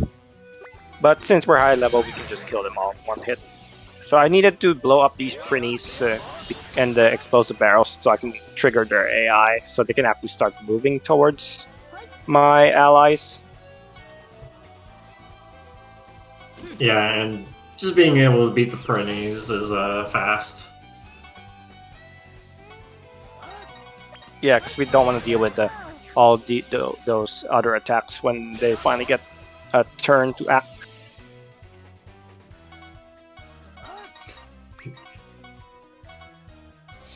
Yeah, things are getting more serious, and this stage, or this episode, it's just an entire level of extra seriousness. Yeah, and let's see here. Mao's still not level 100. That's unfortunate. Yeah, so he doesn't have his X-shaped attack. Yeah, it's a plus-shaped attack, but plus. That's actually different than in Disgaea 3. Yeah, he doesn't have Vasa Arjun in this. It's called Evil Modification. But it is a C-powered skill. So, like, having a Mao at level 100... Unfortunately, he learns it at level 100, so... If I had it, I would be able to one-shot those enemies with it. But I don't. That's why I'm kind of leaning towards Pram for, like, the final extra character that I get, because Mao needs to get to level 100 for its full potential. Okay, so these are the 10 overlords.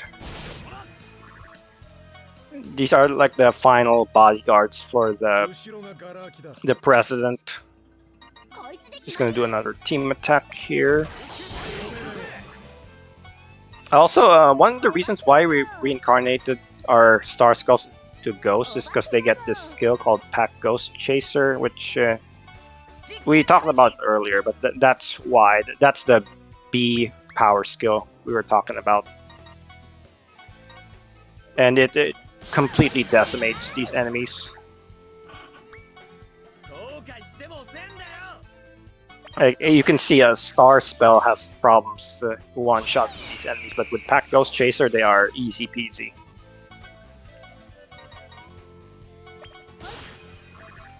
Okay, that's not going to be high enough, but I'll get Syringy here. Alright, that's cool. And then I will get rid of this Cockatrice with Mao. Then I'll just get rid of this guy with Baal. And then we'll just Pack Ghost Chaser this group of enemies here. Yeah, not only is it strong, but it's good range and it's good AoE.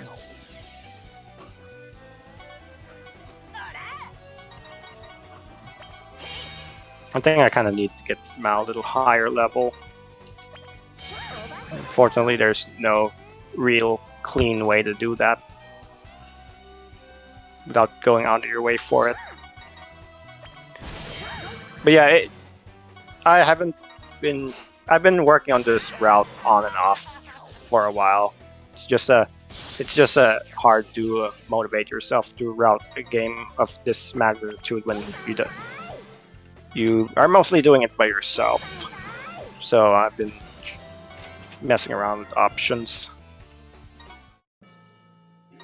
But anyways, I think the run is still presentable at its current state. The world record is like for just the main story, it's like an hour 42 minutes for the record.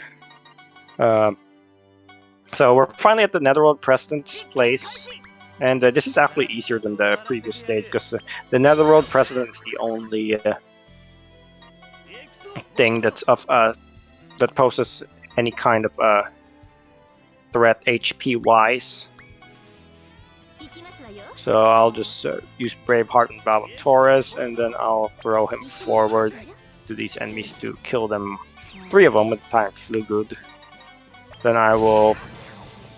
So the President's, he's that winged unit with a scythe, so that's the President. So we're gonna just gang up on him with a huge salvo of attacks, and then I will hopefully kill him with a heart cannon.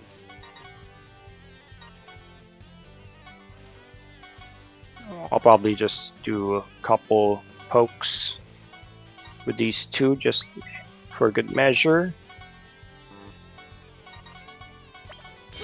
Okay, so he's down, so that was pretty easy. Also, there are no geo-effects in this stage, which makes the fight so much easier than the previous stage. We don't have to deal with the bait or anything like that. So we beat the President. We're now the Netherworld President. That's game over, right? Well, actually, so it turns out the reason why the Corruptorment is doing all those nasty things is because the Netherworld is weakening, because people are not as scared of the demons as they used to be, and demons need humans to be scared of them to get their power, and there's just not a lot of that lately. So the President ended up making a bargain with some shady character, shall we say, to do all these things to try to save the Netherworld, basically. And then they have all. That's why they were able to do all that stuff, like create the A virus and whatnot. So now we found out who the mastermind is behind the Corruptorment's fall from grace, and now we're trying to hunt him down. And we're at the human world now, and then we're actually fighting these biosuit enemies, which are supposedly human. They're like actual humans, not like humanoids.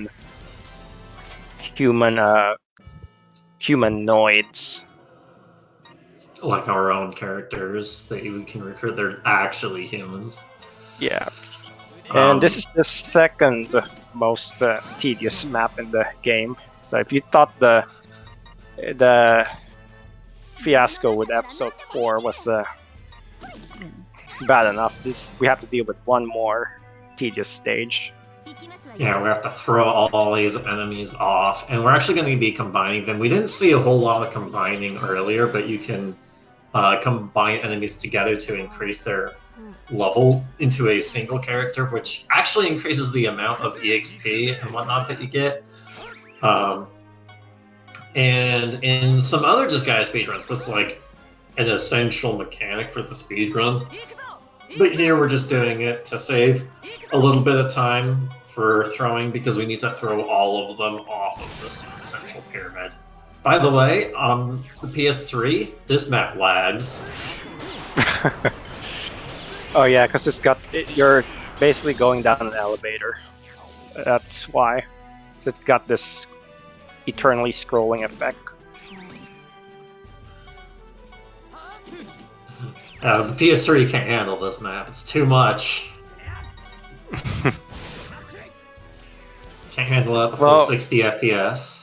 Well, we're done with that. So no more tedious maps. For now. So yeah, we're at the human world, which is where the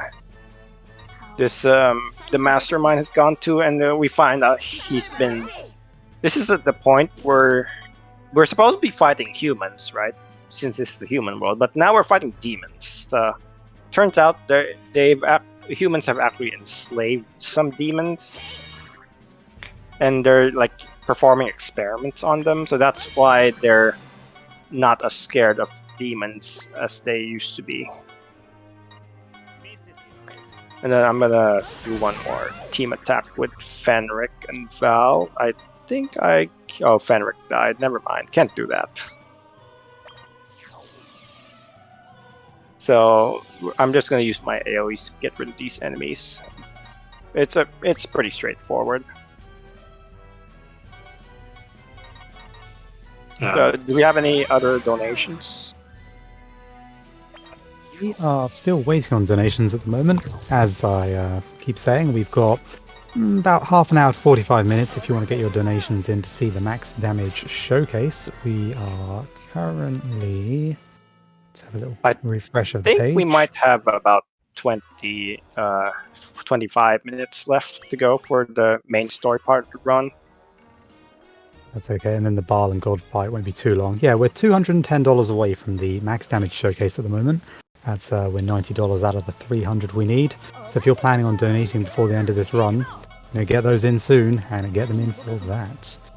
Just remind everybody that we are donating for NAMI, the charity that this marathon is supporting, the National Alliance on Mental Illness.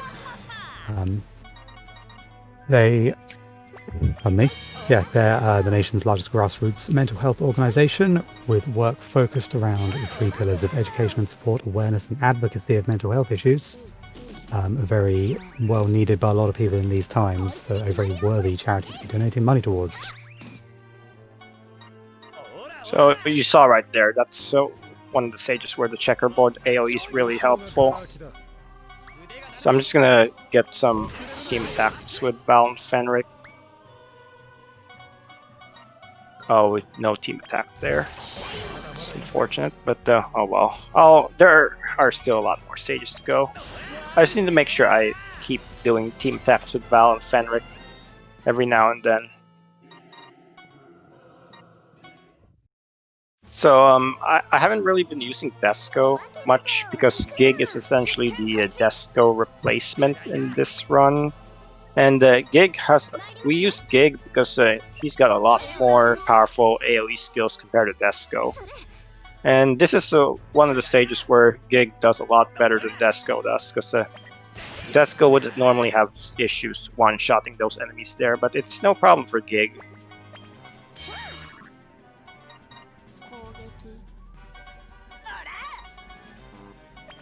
And this is one of the more consistent maps in this run because the enemies really don't move.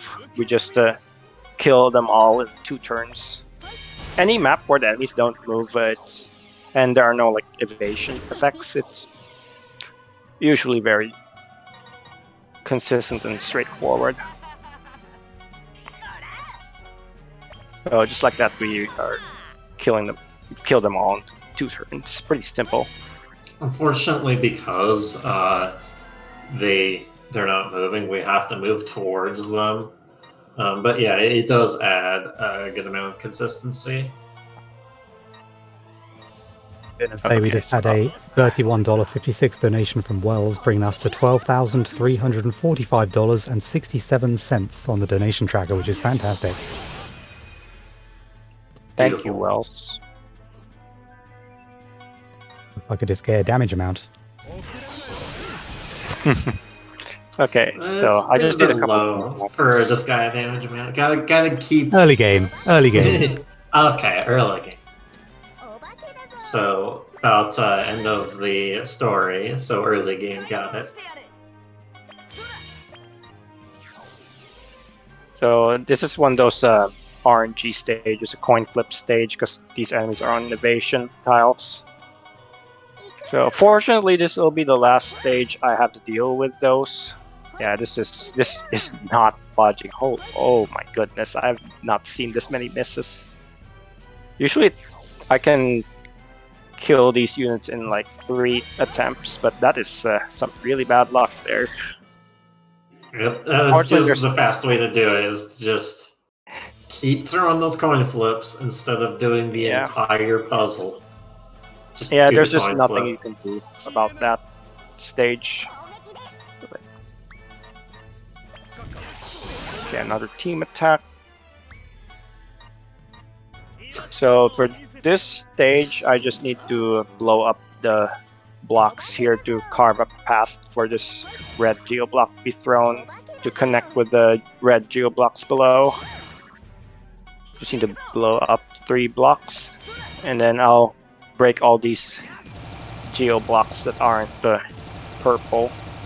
And it's good that it's important that we do that, because the other geoblocks that weren't purple had the silence, which means we wouldn't be able to use our skills. But now we can. The way I did it in the PS3 version is I just did an entire throw chain with I made a tower of, I don't know, 8 or 9 and just threw my entire party to the other side of the map. You think that may actually be faster than this? Or... I mean, I don't think it's... I don't think I can see it being faster, because it's... you just have to do so much less in terms of actions. Okay, so I will revive Fenric to get another team attack in. I think the matter is on the PS3 version, destroying the geoblocks are a lot slower. The animation of the geoblocks destroying. Oh, okay, that's fair. Chained out. Yeah, that's fair. Okay, so I will... The blue blocks are no entry, so I can't go past those blue tiles on the first turn. I gotta do it like this. Just take out these enemies, and then I will end my turn. But before I do, I'll need to throw in a team attack here. Yeah, every turn I alternates between blue and red panels for no entry.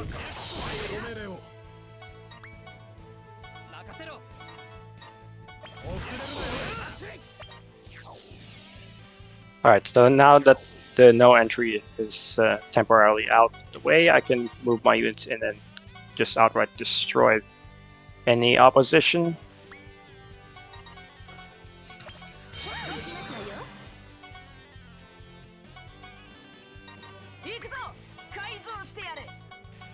So Gig also has a 3x3 AoE, which is useful for killing all these enemies. And then I'll just use Pack Ghost Chaser to end this. Oh, by the way, this is a clone of Desco called DesX. It turns out that the Desco was part of I'm not gonna mention who the actual creator of Desco is, but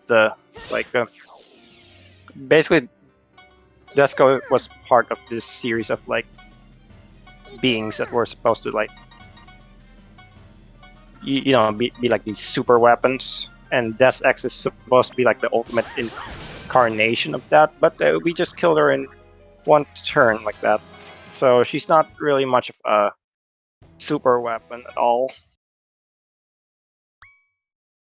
So now we've foiled the mastermind's plot in the human world, and because of that, he decides to he wants to blow up the moon. So now we're going to the moon.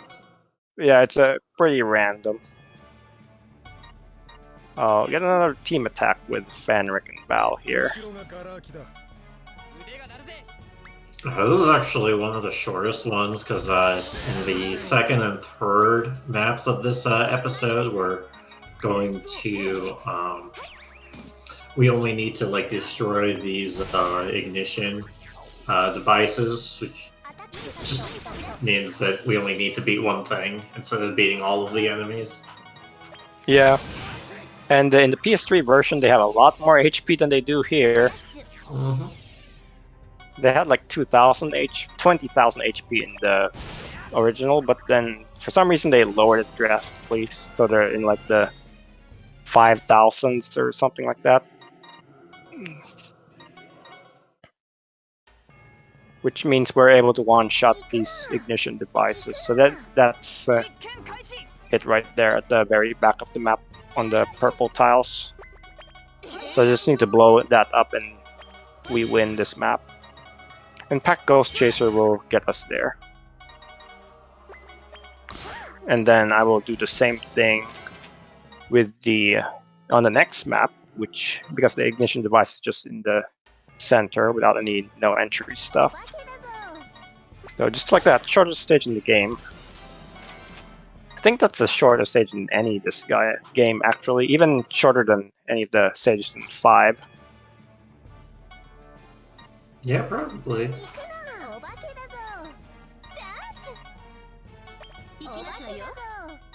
Okay, so I will need to pick up my characters and throw them so that they can each take out these enemies. These enemies are androids, but they're basically alien units that, as far as the game is concerned, they're like inhabitants of the moon. That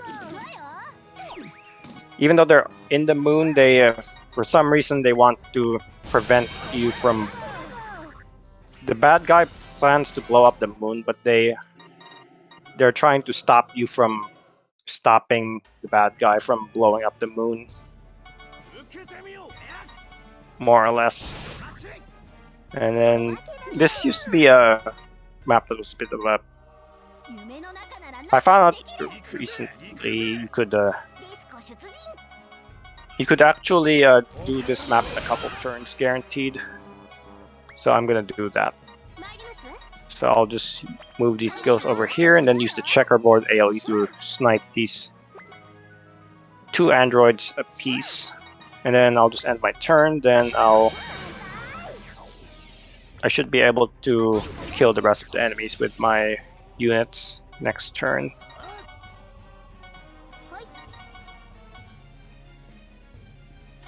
So just like that, we are done. And then finally, this is the last stage for the episode. I'll just kill these units with Tyrant Flugud and then boost up the int stat for my magic users. Then I'll just have my ghosts attack the enemies on the back there. And then I'll bring Gig out to kill the stray monster down there. Okay, should be done next turn. Do we have any donations? We have a $25 anonymous donation, which has helped us we are $146.56 towards the 300, so we're about halfway towards the max damage showcased. There's a little flurry of activity as we were getting that nice number on the tracker. But that's now Okay. broken, so you don't have to worry about ruining it. It's already ruined.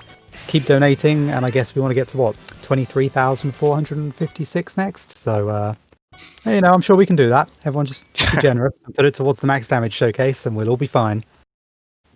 Yeah. Sounds great. Yeah. Keep Seriously, donating. how long have we got left on the Have run, do you fun. reckon, to get that in? So we are actually in the final episode. So we don't have too much time left. Then I The have to do the other actual showcase. final episode, and Yeah, you'll know it says we're at the final episode because it says final episode outright. How many times So has it said before final boss? Before I start this, I need to recruit Marone again. Because if you remember, I deleted her back then. And the reason for that is because I need to recruit her again at this point, since she'll join me at the higher level. It's a pretty unorthodox strategy, but it is the best strategy I've found for this, because we will need her healing services again. Remember, this is questing for glory, hope, and healing. Healing is important, even in Disgaea game, where you do several thousands, 10,000s, millions of damage. Healing is important. Okay, there's evil transformation. Now I'll upgrade her skills. Okay, let's see if we got the epilogue now. Okay, so there's the event. So we are locked into Fenric's epilogue now. And then this is what happens, the scene that you get when you get the epilogue. So Val and Fenric stare out towards the sunset without a word. Then suddenly Fenric awkwardly gives Valtor's shoulder a firm slap. May not look meaningful, but that's the only way Fenric knows how to show their friendship. Two stand together quietly until the sun sets completely. Now we're locked into Fenric's epilogue. So I will need a reminder to actually watch that once we beat the final boss. So I move Rosen Queen again to get some shoes. The ability to unlock better shoes, which will equip to Valvatores. And one of the other benefit of recruiting Marona is we can take her weapon and we can equip it to Mao, our mage, our human mage. So that bumps up his stats by quite a bit. So now we're ready to take on the final episode. So we stopped the bad guy's plot to blow up the moon. Now he's pulling out this one last ditch effort to destroy everything in existence. So there's like this doomsday device called Fear the Great. And basically the bad guy has taken over Fear the Great, and he's using his intense hatred of everything to power it up. So now it's created all these shadowy enemy units, which are called Malice units. They all have the voice of the antagonist. On this map in particular, we want to have the enemies end up on a bunch of the specific panels, so at the end of the turn they just blow up. Anyone that's on the green, yellow, purple, and red panels are just going to instantly explode. Yep. And sometimes you can get... I've only had it once, but sometimes they can just all blow up and you instantly win without even having to attack anything else. But it's very rare. This is an easy stage. You just use your AoEs from the base panel, because we have silence on anything else. It's not on the base panel, so that's a pretty easy curb stomp there. So I'm gonna heal my units because Mao died. And now we're gonna face this map here. There's a lot of enemies here, and they're all pretty bulky. The enemy levels are pretty high at this point, 85. So that's why we want to upgrade our skills. I should just use Evil Transformation here, guarantee a one-shot. So if we had gotten Mao leveled up a little sooner, he would be a lot more useful here with the Evil Transformation skill. But that's okay, we have it now, so we can just use it to kill things. So yeah, these upgraded C, B tier skills are gonna put in some work on this episode. And then Baal is going to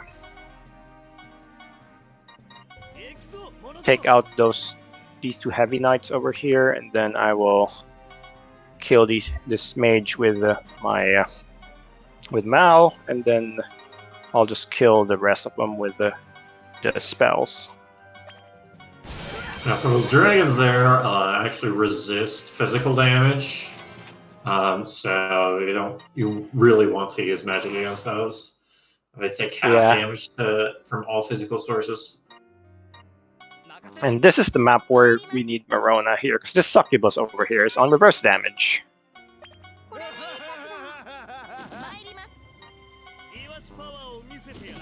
So if we didn't have reverse healing, we would need to throw that yellow geo block that's all the way in that corner over to that big stack of yellow geo blocks to get rid of reverse damage, and we don't really want to do that.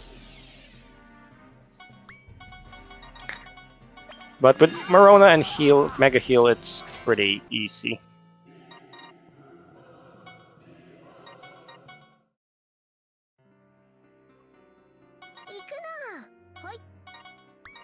Okay, so I'm going to need... This is one of the stages where we have to deal with enemy base panel. And then I'm going to use the checkerboard AoE to wipe out these Malice archers. Well, one of them survived, that's pretty rare. But we got Mao to clean up the other one, so it's fine. Yeah, so there's actually a hidden panel where you can warp up to the top, but it's faster to actually just jump up with enough jump. Yeah, that's why I bought those better shoe items for Valcors at the beginning, so he can get up here. Okay, I don't You can also stack up some of the blocks and stand on top of them so that your magic has enough height to be able to hit them. That's also another strat that you can use. Okay, this should be fine. I'm gonna go heal Valtor's SP after this. We will need some of it for the final boss.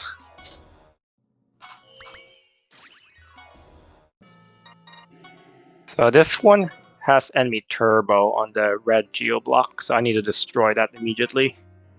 Then after that it should be smooth sailing. I'll just buff up my characters and kill these enemies with their powered up skills.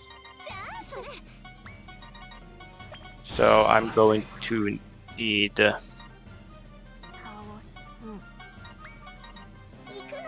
boost. Also, if you notice, Volcanus' name has changed to Artina. Turns out Volcanus wasn't actually her real name, because Volcanus, for those familiar with the series, is actually the name of the antagonist in Disgaea 1. So she's just using that as an alias. But her real name is Artina, as the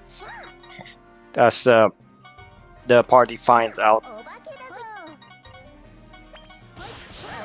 So this is the penultimate stage. Now we just have the final boss left, and we will have completed this run.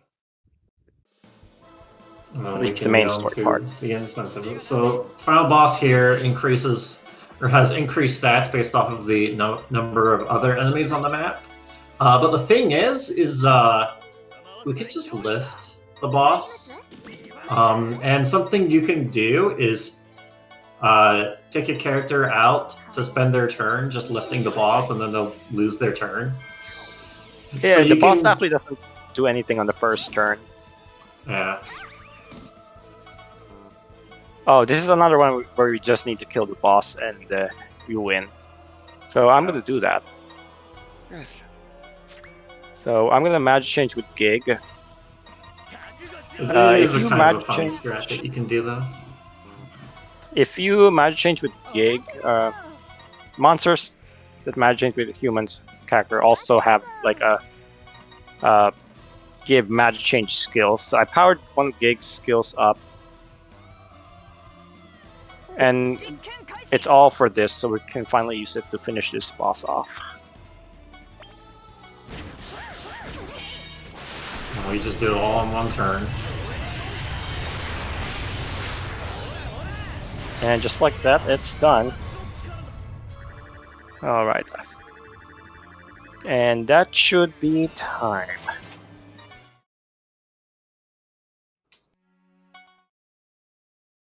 Which we don't know exactly what the time is because the timer started late, but it was roughly about a 2:09. 2:09, yeah. Very good, very good. So here's the Job. epilogue. So this is Fenric's epilogue. So we'll just have that play out. Although you finish the story, obviously there are donation incentives that need playing after this epilogue plays out.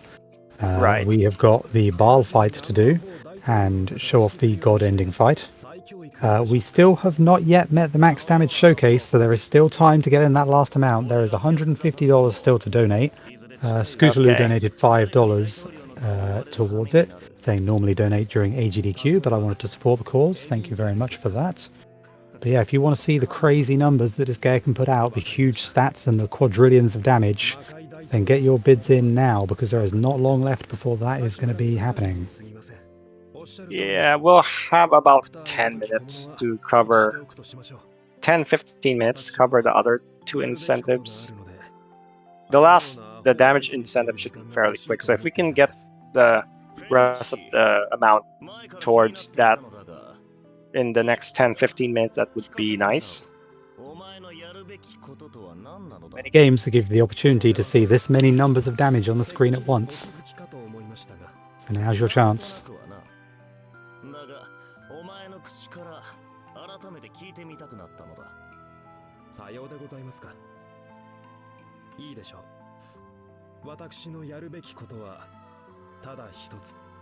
Whilst this is going on, how long does this last? Like a minute or 2?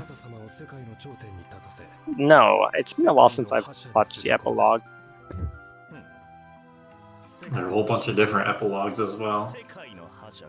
Yeah, this game has like over 10 different endings. And a bunch of them are bad endings where you get them if you lose to a certain special character.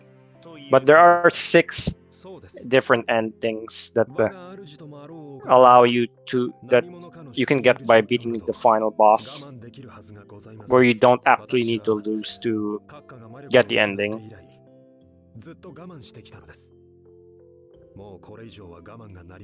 Epilogues locked behind specific endings, or can you get any of them as long as you do the tree stuff?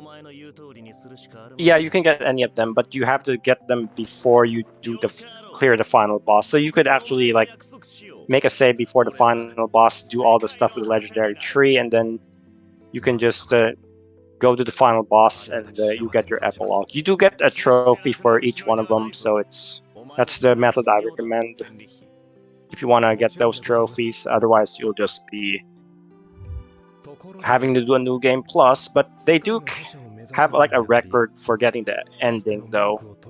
So if you are like a super completionist, you will probably need to play the game at least 6-7 times to get all the endings. Or if you're a super completionist, I wouldn't recommend taking that into a Disgaea game. I remember trying that with the first one on the DS, and finishing that item catalogue was a nightmare. Yeah, the trophies for this game are actually some of the most tedious in the series. Okay, that's the epilogue. So it asks us to save, and then we can go on the post game.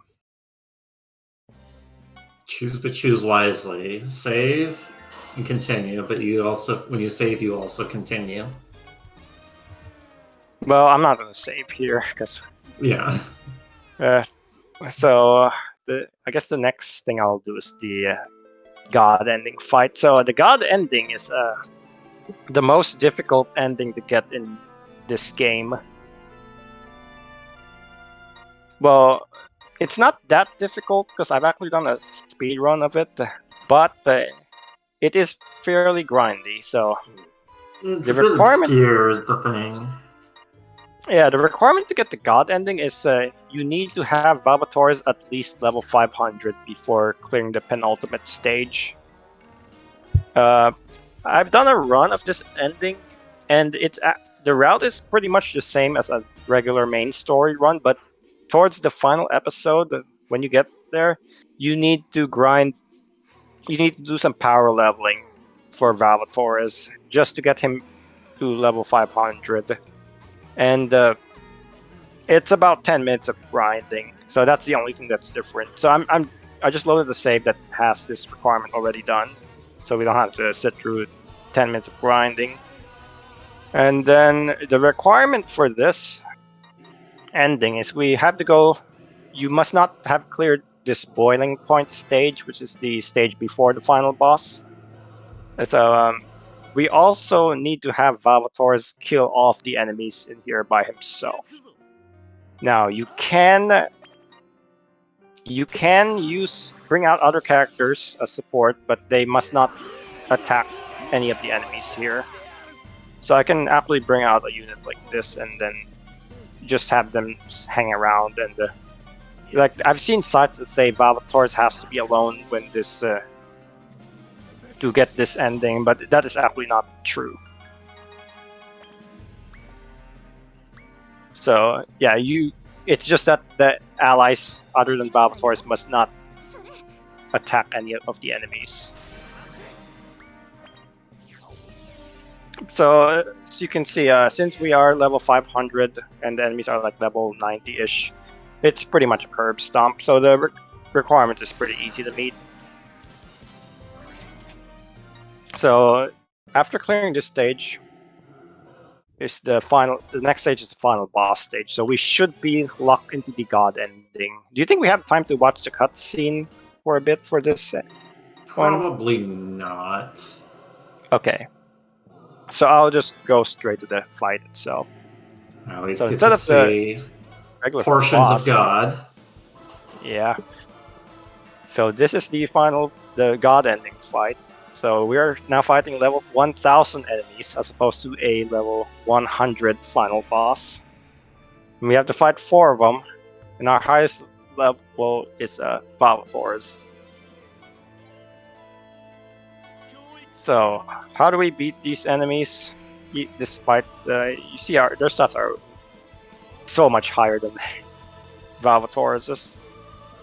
Turns out to beat them, we just have to do what we've been doing all game, which is build one huge combo string.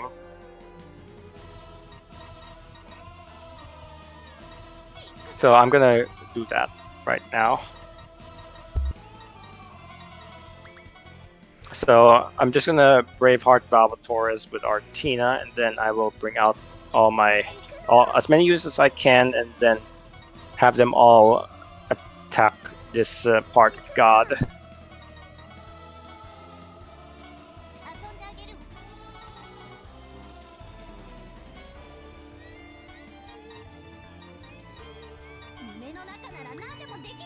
Actually, I think we'll do this in English, just to mix things up a little bit.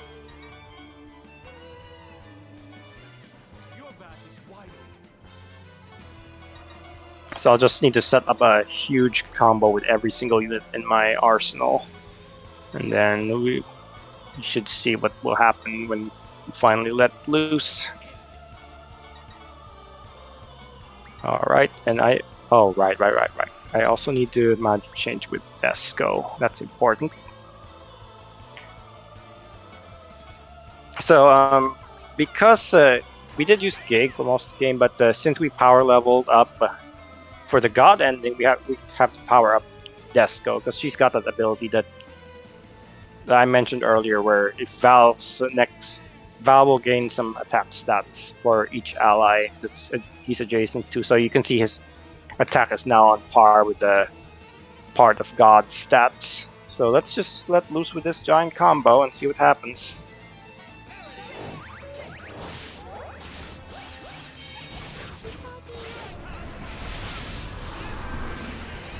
So just like that, we killed one of them.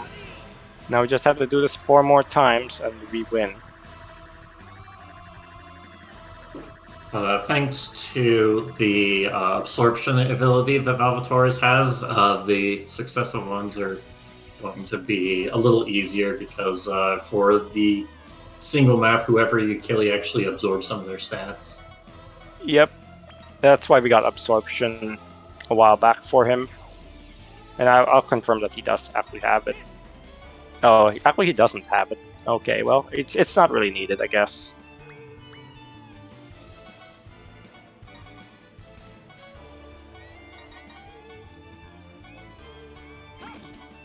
But yeah, we'll just do the same thing with the other enemies. I do need to wait for them to actually start moving so I can... Because I don't want to move all my characters that much towards the enemy. I just need to make sure to end the attack string with the martial transformer skill. And we really don't want these enemies to attack us because they will kill a large portion of our units if they ever get an attack off.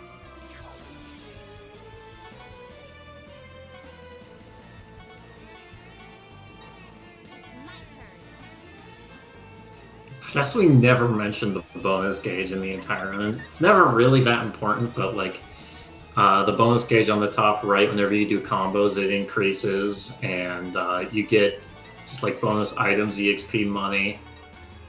Yeah, we're gonna max it out because it's we're already attacking maxed them out so much.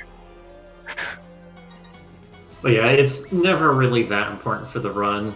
It actually just ends up clogging your inventory, so you just need to sell a whole lot of crap. Yeah, more or less. It's critical for the Disgaea 2 run. But other than that, it mostly just fills your entire inventory with crap. Yeah. It does matter to some extent in 5, but in this run it doesn't really matter a whole lot. So I'll just wait for me this to chime in with a couple of donations whilst you're waiting Sure. for the top kill. Excellent. Right, Sure. we've got 3. Ragnar has put $20 saying keep up the good work. Anonymous donated $30 saying love from the FGC.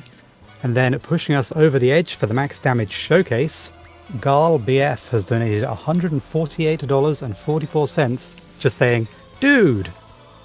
Thank you very much. Thank you. So we are going to get to see the huge numbers that Green can push out. Thank you for that. Okay, so you can see this fight, even though it looks intimidating, it's actually pretty easy. If you can unlock this fight, you can beat this fight. And I have to put Artina next to Valvatores, because having her next to Valvatores will increase the stats. And just like that, there's the God fight.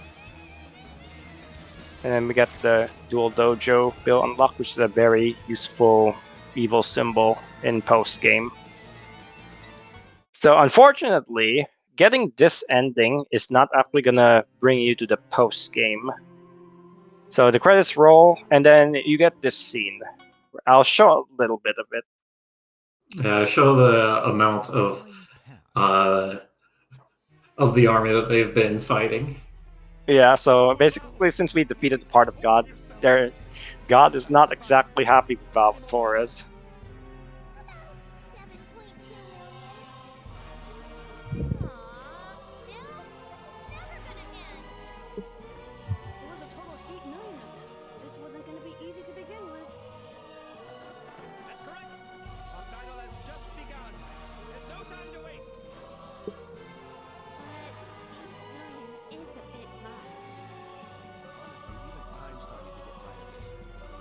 So yeah, they're stuck in an eternal battle with the gods' forces because they've angered gods. So they're now stuck fighting millions of units for eternity. It's not eternal. They just need to beat 8 million of them. No big deal. Well, they could send out more.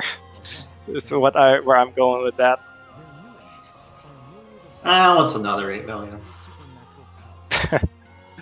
then they'll send it again and again and again and again. That's kind of how I think about it, at least for this ending. So that's why for this, if you get this ending, you'll never actually be able to get to the post game. So you are sent all the way back to New Game Plus. So this is not really an ending I recommend getting your first time through. Although it was an interesting challenge to see how quick you could get this ending. It's actually under 2 hours for this ending. It's possible to get this ending in under 2 hours, but it's not that much different from a regular main story run other than the ending. Okay. Other than the last episode, I meant to say. Okay, so we're gonna do the Baal incentive next. A Baal in this game. There's a few people who have asked me about a Baal speedrun, but unfortunately, doing a Baal speedrun is very unrealistic for this game, unless you have like over 20 hours to spare, which I don't really. I just need to make sure that he's at the max difficulty, because that's probably the best way to show this, which he is. So to unlock Baal, you have to clear everything. Unlock all characters, clear all extra scenarios, and it's just a really long journey. And some events are RNG as well, so that's why doing a speed run of Baal is unrealistic for this game. But this is the best I can do. We'll just show the fight here. So when you fight him the first time, you actually fight one of him, but this is the refight. All right. I need. Yeah, stats. So he's obviously at max level, and his stats are all maxed out. So we have to fight 5 of these. All right. So I'm gonna use this guy to fight him. Okay, I need him to say the line. I got this. There we go. He said it. Time to bust some balls. Let's do that again.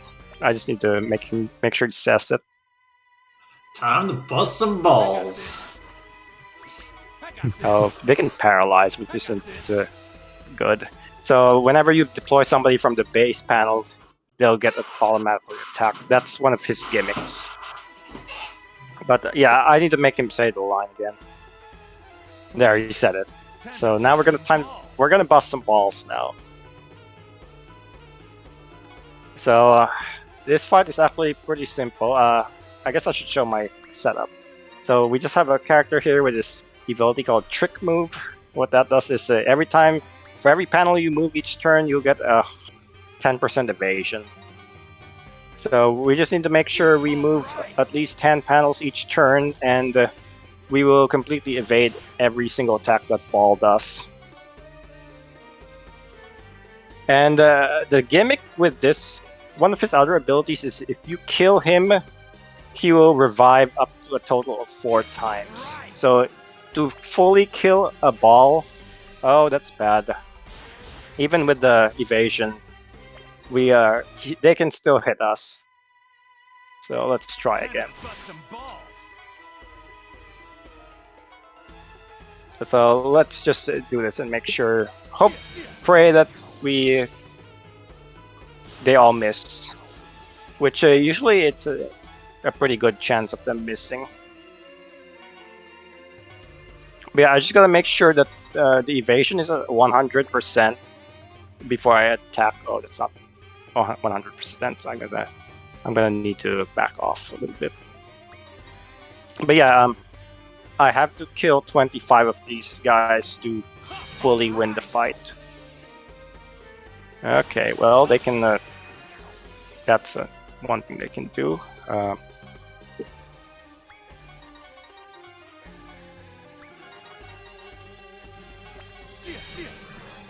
Yeah, it's kind of hard to see exactly where they are just because of how big they are.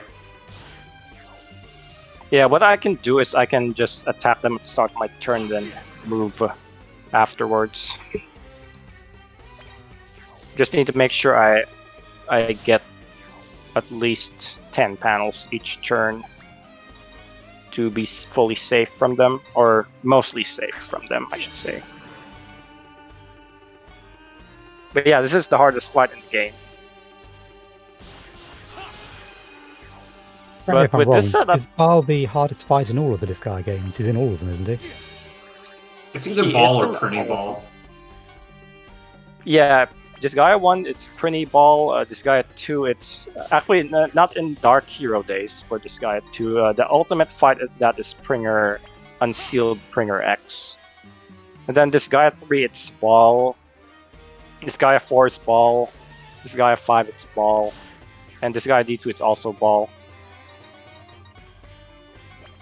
Yeah, so this is like the ultimate enemy of the post game. Yep, but you also have to get enough stats to be able to kill them effectively, but which isn't too hard. It's just unlocking the journey to unlocking this fight is why it takes a really long time to do. But if you can unlock the fight, it's really no problem, because at that point you can get like all these powerful items that you can just duplicate to max out your stats. So it's fairly anticlimactic as a run, I think.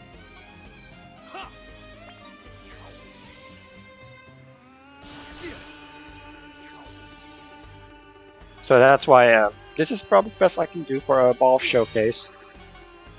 So you can see they actually did damage my character, but they've been mostly missing, so it's a fairly safe strategy. And there's only one left.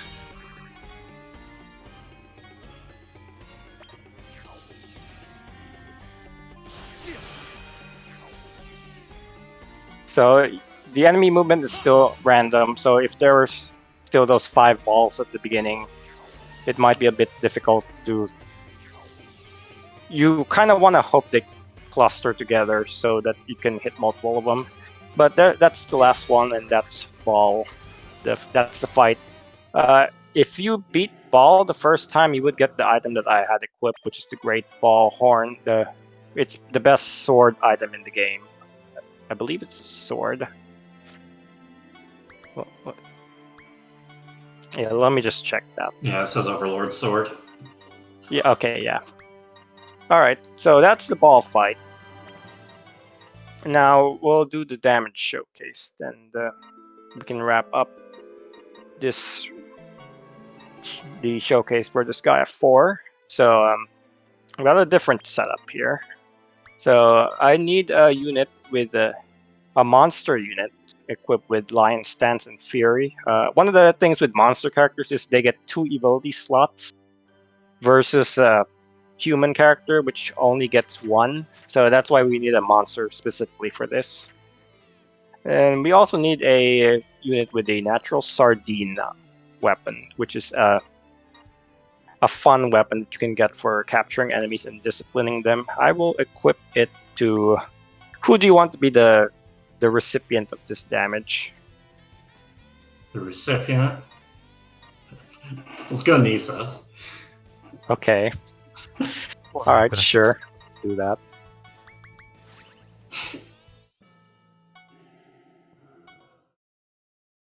Okay, so to set up this damage, the character you have to have someone equipped with natural sardine, and then you also need to have somebody with Terra Heal. So I'm gonna turn down the speed here so you can see it. Yeah, turn down the action speed, skill speed, so we can actually see all of the damage for more than like a frame. Yep. Alright, so what I need to do is have the person with the natural sardine attack my monster with those Lion Stance and Fury abilities. Then I will have to have somebody use Terra Heal on the monster. And then we will see what happens.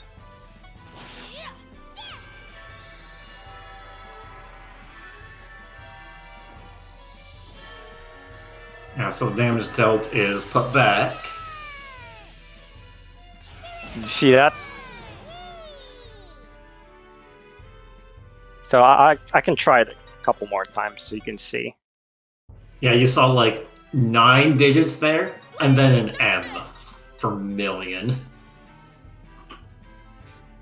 So that's actually 18 digits of damage. So it's a damage underflow is what's happening. So you're taking the damage. You're essentially dealing the damage back, but by doing the healing, you're kind of doing negative damage in a way. And as a result, you underflow the returned damage. I'm not gonna miss. And because the numbers go so high, the underflow is also ridiculously high. Yeah, and I can show you what happens with the damage after this. Okay, so that's one more time, and let me just show you how the game records this damage. So the damage is actually so high that the game actually can't put all of that damage in. It just caps out at the, 14 nines? That's the damage that's displayed. So that if you want an easy way to get that 10 billion damage trophy and max out the displayed damage on your Netherworld records, that's how you do it. So I guess a way we could express this is through the power of sardines and the power of healing, we can get strong enough to take on to get the power of many Netherworlds.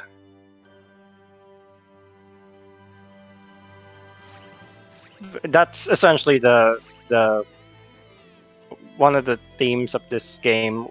Is like the power of sardines. You can do anything, at least according to Valvator's, but in this case, the power of a natural sardine and the power of love. I guess since we're using Flan, using the power of sardines and the power of love, we suddenly get the power to, deal this massive amount of damage, enough to destroy like a million Netherworlds. For what it's worth, I think that damage came out as 184 quintillion, 467 quadrillion, 391 trillion, 122 billion, and then it scales off because of the M. So that's quite a lot of damage. Yeah. Well, that's really all. That's all I've got for this game. If you are interested in checking out speedrun strategies for this game or any game in the series for that matter, we do have a speedrun Discord for this game. The nice thing about these games is that they're not really all that glitchy. So they're mostly just casual, anything a casual player can do. It's just that we have to do it in a certain order, in a certain manner. So if you like playing these games casually and you want to check out, try speedrunning these, it should be pretty easy to get into. And if you want to post the Discord link on the chat, PPJ, that would be nice. If you can, that is. Okay, great. There'll be plenty of Disgaea fans in the chat, so I'm hoping that a couple of people will be interested in picking up some of the games, because as you said, it does seem like they're very, very friendly to people who know the games well. Yeah, they absolutely are friendly. Disgaea 5 it does have some manipulations that you can do, but you don't really need to do them to like speed run the game unless you want to play at a super optimal manner. But this game doesn't have that. So if you want to experience what speedrun of this is like, it's super easy to get into if you play the games long enough. But yeah, so I think we should turn it over to the next runner, the Alliance Alive. Yeah, I think that about wraps it up. Excellent. Yep. Wow. Thank you very much. Yeah. It's been a pleasure. Mm-hmm. And thank you, Pink Pajamas and Wild Bar Skunk, for your company, and good luck on your run that's coming out after the Alliance Alive. Thank you. Yeah, so that was Disgaea 4 complete with GreenZSaber, and that was fantastic. We had Pink Pajamas on the couch. Next up, we have got, let me just get up the schedule because I foolishly tabbed out of it. We've got the Alliance Alive HD coming up, being run by Fel Visage, and then Pink Pajamas will be back a few hours later, running Shin Megami Tensei Nocturne. So that is something with a lot of donation incentives put towards, and something to very much look forward to. So yeah, stick around. The stream will be back shortly, and enjoy the rest of the event.